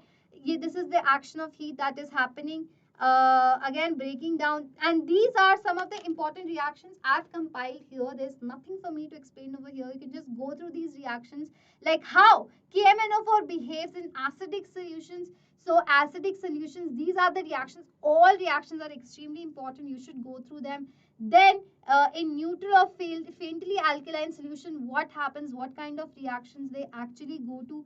Important reactions are all mentioned. You can just go through the PDF which will be shared in the Telegram. There's nothing for me to explain because these reactions are explained in the redox reaction thing, where we learn how to balance these equations. In this chapter, there's nothing for me to explain right now. And now these are some uses. Again, these are from the NCERT. You can again go through them. The uses are given. Okay. Now this is a NEET 2017 question. This question you cannot find in any NCERT. Okay. This is not NCERT question because this is again an analytical chemistry question. Okay. So I have attached all the possible questions that have been asked in NEET or can be asked. Okay, only those questions we are practicing which we cannot solve with just the theory that we have read till now. For example, the question asked, which is not given in your NCERT, this is outside NCERT. Name the gas that can decolorize acidified KMnO4 solution. This was asked in 2017 and also in 2020 and 2021, I guess. I mean, this is a very repetitive question. In some way or the another, it will be asked. So this question is extremely important. Please look at this question. It has asked, name the gas that can decolorize acidified KMnO4 solution. So the gas that is able to do that is actually SO2 gas. Remember this. Okay, this is actually another P block interesting question. Like if the students here want an extended lecture, I can do that because these things I love just getting into the depth of chemistry, but I understand that it gets boring after some time. I cannot extend the lecture to more hours which I've already done right now, right? I can extend it. This is a very interesting P block question, but we're not doing it right now. You just should know that SO2 is the gas which decolorizes a permanganate ion and form a sulfate ion with Mn plus 2 ions. Remember this thing, important reaction asked several times and not given in your NCERT. Again, telling you once again. Okay. Now next, NEET 2019 question. When neutral or faintly alkaline KMnO4 is treated with potassium iodide, iodide ion is converted into X. Who can answer this question? This is a very, very repetitive NEET question asked every year. This reaction we have discussed in the PDF. Right now what we are studying. What is this reaction? So when neutral or faintly alkaline KMnO4, who can answer this? I'm looking at the chat box. I am looking at the chat box. You, okay? Again, the options are not visible. Why is this happening? The answer here, bacha, is IO3 minus. I am again looking at. I don't know why is this happening. Why the In my screen, everything is visible. Everything is visible. I don't know why is that happening. Okay, I will make a exception out of it. Now the next compound is potassium dichromate, bacha. Yes, IO3 minus, you're right, you're right. Potassium dichromate, again, in potassium dichromate, when we study about two ions. One is your chromate ion, which is CrO4, 2 minus ion, and next is a dichromate, which is Cr2O7, 2 minus ion. So these are the two kinds of ion you study over here. Your chromate is actually a yellow colored compound, and your dichromate is actually a orange colored salt. Remember this thing. Okay, in both of them, in chromate and dichromate, the oxidation of chromium is +6. Here also the chromium is in +6 state and +6 state. Okay, so always remember this, the chromium here is in +6 state. Now let's move on to the next thing. The next is how to prepare dichromate. You take a chromite ore and then you react it with sodium carbonate in presence of oxygen. You get sodium chromate, and then you react it with sodium H2SO4. You get sodium dichromate, and then you react it with KCl to actually get potassium chromate. Now your answer should be, ma'am, why haven't we used potassium over here?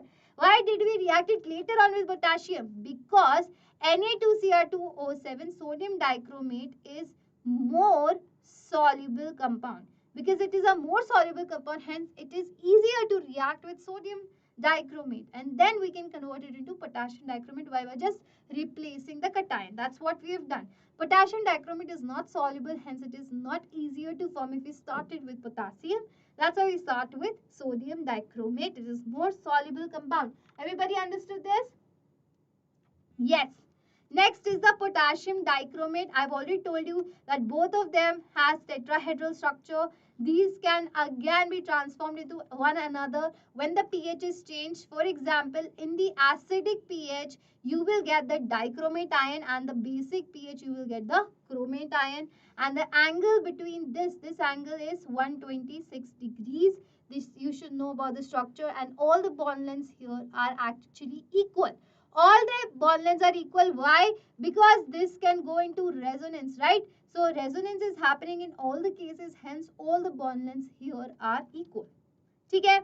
Next is sodium dichromate and potassium dichromate are strong oxidizing agent. Yes, we know that. Why? Because chromium here is in +6 oxidation state, which is not stable, and it wants to get converted into a lower oxidation state. Hence, it acts as a stronger oxidizing agent. We know that. Next is sodium dichromate is extensively used as oxidizing agent in organic industry, and all these things are written, and potassium dichromate is used as a primary standard in volumetric analysis. These are just pointers written, and what are the important reactions that are again written over here. You can just go through them. There's nothing for me to explain over here because I've over explained this topic. That is my just USP, that I just over explain everything. Okay. Next is the uses that are given here, that they form azo compounds. They use in leather industry. And this is again analytical chemistry question. Do not forget it. Many times, many questions are asked from the chromyl chloride test. This again started, the trend was started by the JEE exam. Okay? And then the trend was adopted by NEET as well. So please, please, please, if I'm telling you the JEE exam trend, that will surely be followed by the NEET exam trend as well. So chromic chloride test, extremely important from both perspective, NEET and JEE. Okay? And here, what happens in chromic chloride? You react a chloride salt. Some salt is there, chloride salt. You react it with potassium dichromate, and in the presence of H2SO4, and you warm it gently, and you get deep red vapors of chromyl chloride. Remember this, chromyl chloride, and then you pass it through NaOH, and if the solution turns yellow, it confirms that this salt that you started with contained Cl minus ion, and this is the reaction involved in this reaction. So chromyl chloride is actually a red colored gas. Everybody understood this? Yes, bacha, angles are important to remember. Every bit of information is important because your syllabus is reduced, right? Remember, you have a reduced syllabus now. All these faltu information will be asked, because faltu information, these facts and the paper, the JEE paper, if you look at the JEE this year paper, the only reduced syllabus paper I have in front of me right now is the JEE paper, right? In the JEE paper, only the factual based paper was there. So many facts were asked. I cannot even begin to tell you. It was not at all application based paper, just fact based paper. These kind of facts were asked. Like, what is the color of the salt? Can you imagine? 8 kind of salts were given, and you were asked what is the color of the salt. That was the question. I mean, okay. Okay, next. We have done this. You can do this thing. Yeah, this is again AFMD 2011 question. Again, not given in your NCERT analytical chemistry question. That's why we included it here. I do not know if you can see it over here or not. Acidified potassium dichromate solution turns green when sodium sulfate is added to it. This is due to the formation of bacha. This is due to the formation of chromium sulfate ions. Remember this. So when you get the PDF, you will be able to see the options. I don't know why it's happening right now. You cannot see the options. Okay, so and these are some uses of the D block elements, which I'm sure if you just go, and which is extremely important. Please do not skip it. These are not given in your NCERT. I'm again telling you, you will not find this anywhere in your NCERT. I have compiled from the entire NCERT book wherever your wherever your catalysts were mentioned. Because D block elements behave as catalysts. So whatever catalysts are mentioned in your entire chemistry book from 11th and 12th, I've included it here. TiO2 is used in pigment industry. MnO2 is used in dry battery cells. Zinc and nickel cadmium is used in battery. Group 11 make coins, metals. Right? V2O5 catalyte is used in contact process to form SO2. Right? TiCl4 with AlCH3 whole thrice form the Ziegler-Natta catalyst to form polyethylene. All these are not given directly in your NCERT. This is a collection of all the examples that can be asked and have been asked in your NEET exam. Please go through this. I'm not going to read it out. You can just make use of the PDF that you're going to get. Okay? See, this is an example that I've attached of the NEET 2019 question. Again, the catalyst and the what are the purpose of this catalyst is asked over here. Right? So again, now we are back to the F block elements. Okay? F block elements extremely important. We're just going to finish in another 15 minutes because these are the littlest group of the D and F block elements. So what happens in F block? We've already mentioned that F block are these tiny group which is present below your periodic table is called the F block elements. Right? And these are also called, what is the other name? The other name given to them is inner transition metals. Right? These consist of two series. The upper series is called the lanthanoids. The down series is called the actinoids. Right? Now let's look at the F block elements. The lanthanoids are the 4F series which contain 4 elements after lanthanum. In which period it is present? It is present in the 6th period. 6th period. Remember this thing, and this is present in the 7th period. Both of them consist of 14 elements, right? So lanthanoids and actinoids, and the lanthanum and actinium are D block elements. But the elements after that, the 14 elements are your F block elements. What are F block elements? Where the F orbital is continuously filled. Okay? Which have incompletely filled F orbitals. And what kind of questions can you expect from your F block elements, bacha? The kind of questions that you can expect from F block, yes, the kind of question that you can expect are generally based on electronic configurations. Very important electronic configuration. So the F subshell has actually 7 orbitals. 1, 2, 3, 4, 5, 6, 7. So this is F subshell which has 7 orbitals. Remember this. Hence the half-filled configuration is actually F7. So F7 is the half-filled configuration. Remember this, because half-filled and fully filled configurations are stable configuration. Hence, while writing the configuration, these things are important to know. These things are clear. Now, what are the characteristics of lanthanoids? So, lanthanoids, bacha,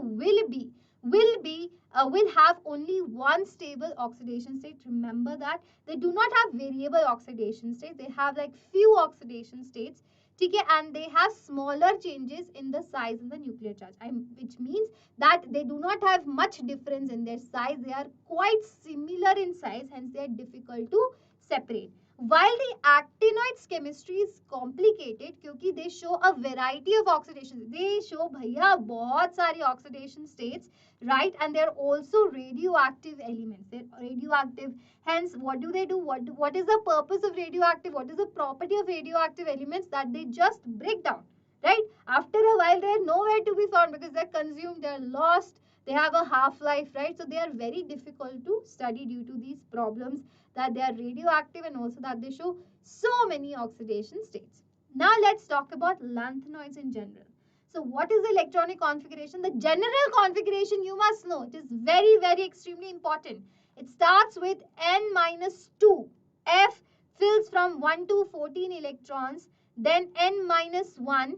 S2. S orbital here is fully filled. Then P6. Then D orbital here can have maximum of 0 to just 1 electron, and ns orbital here which is again completely filled. So here s orbital is completely filled, d orbital is can be 0 to 1, and f orbital can fill from 1 to 14 electrons. So this is the general configuration of your lanthanoids. Very important, as every year they can ask configuration of any element, and I'm going to tell you an easy trick to how to remember these things. How to remember these things, I will tell you a very thank you AK Blaze, just sent me a super chat. Thank you AK Blaze. I hope you're studying also. You're just not sending the super chat right now. ठीक है? Now next thing. Now how to write the configuration over here, because lanthanum is not a F block element. Can you see there is no F orbital over here, so it is not F block elements. From cerium, we are trying to fill F orbital here. F1, F3, F4, F5. ठीक है? And here also the in the various oxidation states. So the oxidation states shown by lanthanoids are either +2, +3 or +4. Only these three oxidation states are shown, and not all show all these three oxidation states. The most common oxidation state which are here is +3, and in +3 can you see in +3 oxidation state all the electronic configuration contains just in +3 oxidation state the electronic configuration is just 4Fn. That is it. There is no d orbital, no s orbital in the +3 oxidation state of lanthanoids. Remember this thing. Okay? So just remember all these configurations, and whatever is bold here is cerium, bold here is gadolinium. So these are important oxidation state here. Again, the gadolinium has 4F7 configuration. Why? Because F7 half filled is more stable configuration. Hence, this gadolinium becomes F7 over here. Correct? Next is, these are all the other electronic configurations that you just should go through. Next is the atomic size. So what happens, bacha, to the atomic size? It actually it experiences the lanthanoid contraction, which we already talked about, right? In lanthanoids, what happens? There is a lanthanoid contraction. Why? Because 4F subshells are introduced. So as soon as F orbitals are introduced, you should talk about that they are very poor shielders. Poor shielders means what? That they are very smaller size, and the nucleus will hold the outermost electron very closer to itself, right? So they are very poor shielders. They have much smaller size. So due to poor shielding of 4F electrons, they experience lanthanoid contraction, and their atomic radii actually decreases along a period, as is the normal trend. Okay, so this is how the atomic radii decreases.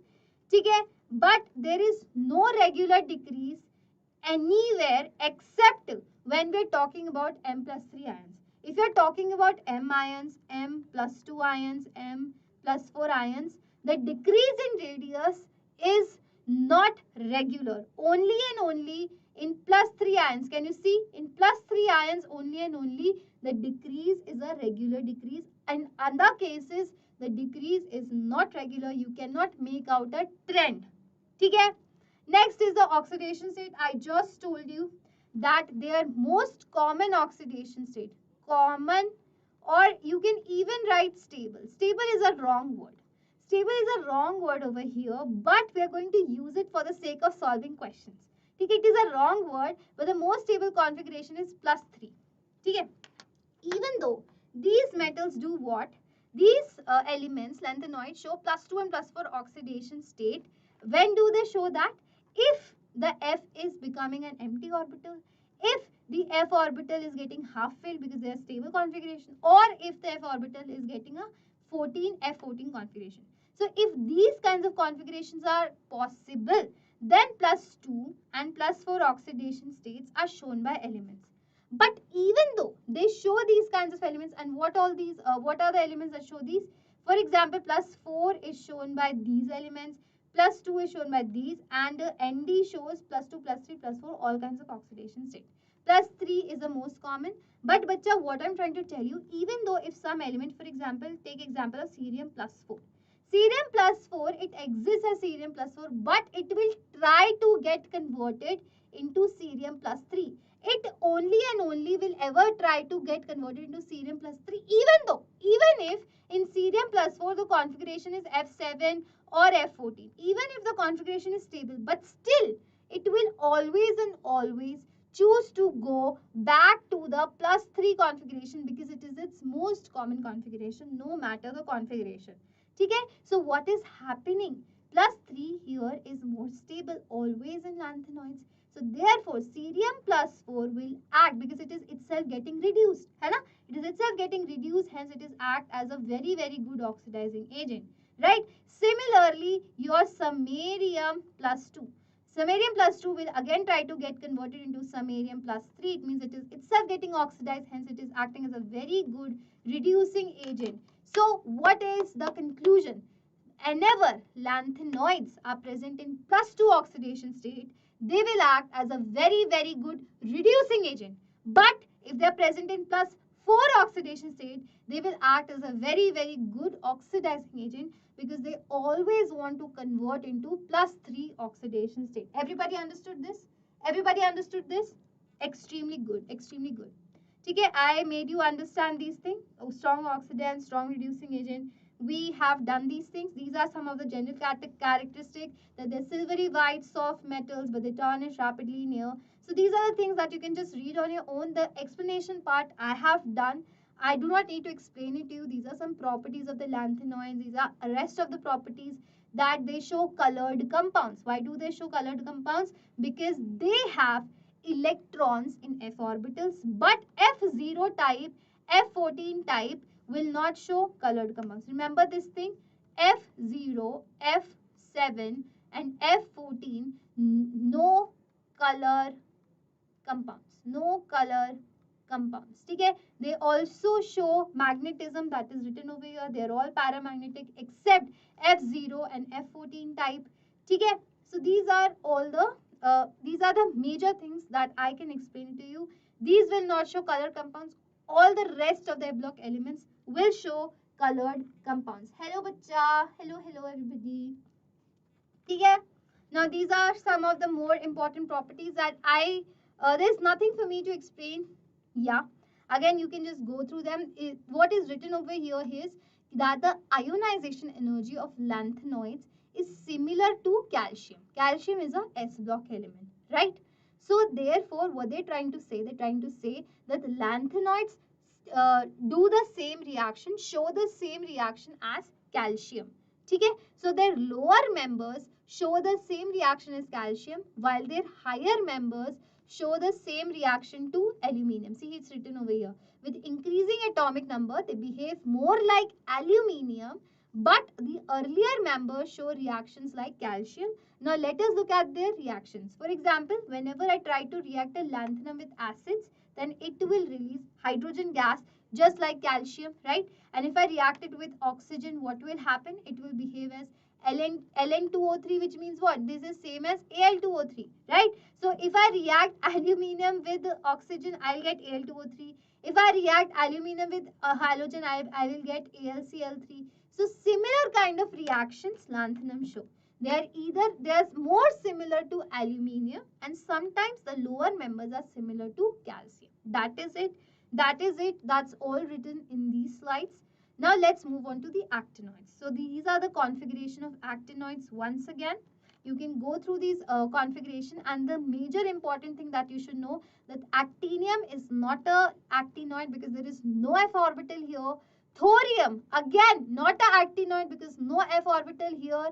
But thorium may, the actinoid species, it begins with M3 plus ion. Hence thorium is an actinoid but in its ionic form. Remember this thing. In ionic form, it is a actinoid, otherwise it is not an actinoid. Okay, and these are all the electronic configurations that you will get in the PDF. They're extremely good mentioned over here. Now, bacha, in lanthanoids, what did I tell you? That they do not show much oxidation states. And they only show +2, +3, +4, that is it. And why it happened? Because the difference in energy between the f orbital, d orbital and the s orbital is too high in lanthanoids. But actinoids, bacha, what happens? The f electrons, s orbitals and the d orbitals have similar energy. What do they have? They have similar energy. Hence, due to this, because they have similar energy, they can all lose the electrons. Hence, they form, bacha, what? They form variable oxidation states. Here, I'm going to talk about these oxidation states. But before that, let's talk about the actinoid contraction. Again, what happened? The radius, I'm going to talk about the atomic size. As I'm in a period of actinoids, the radius actually decreases, and the decrease is due to actinoid contraction due to the presence of 5f electrons. I just told you what is shielding. We just mentioned, right? So the shielding effect of 4f is more than 5f, which means 5f, the radius will be smallest, right? Because it is a poorest shield. It means the nucleus will hold the outermost electrons very close to itself. So 5f orbitals will have the smallest radius. Actinoid contraction is happening, right, of the atom is more than the lanthanoid contraction. Okay? Okay? Now, they're silvery. These are the some physical nature of that you can just study. There's nothing for me. That they're silvery in appearance. Okay? Next is the oxidation state, which I already explained it to you. Why do they show variable oxidation state? It is due to these reasons. Okay? And general characteristics, again, there's nothing for me to explain over here. Not much questions are asked. There are no properties for actinoids in general to just discuss about. Why is that? Because their properties are very harder to explain, because they're radioactive elements and they have a very smaller half-life. Their half-life is very small, right? And hence they cannot be studied in detail. So there are no more studies on them, and these are some of the uses of the F block elements. What is mish metal? What are lanthanoids? You should just know about these things. Very good bullet points are mentioned over here, and this is again a paragraph that I've attached from the NCERT. Do not forget to read this paragraph. This will all you will get in your NCERT in your PDF. The link is in the Telegram channel, and this chapter is finished from my side. So join the Telegram channel to get the notes, and we will again connect right now it's 3:20, so we're going to connect at around 6 for the coordination chemistry chapter. We're going to complete it.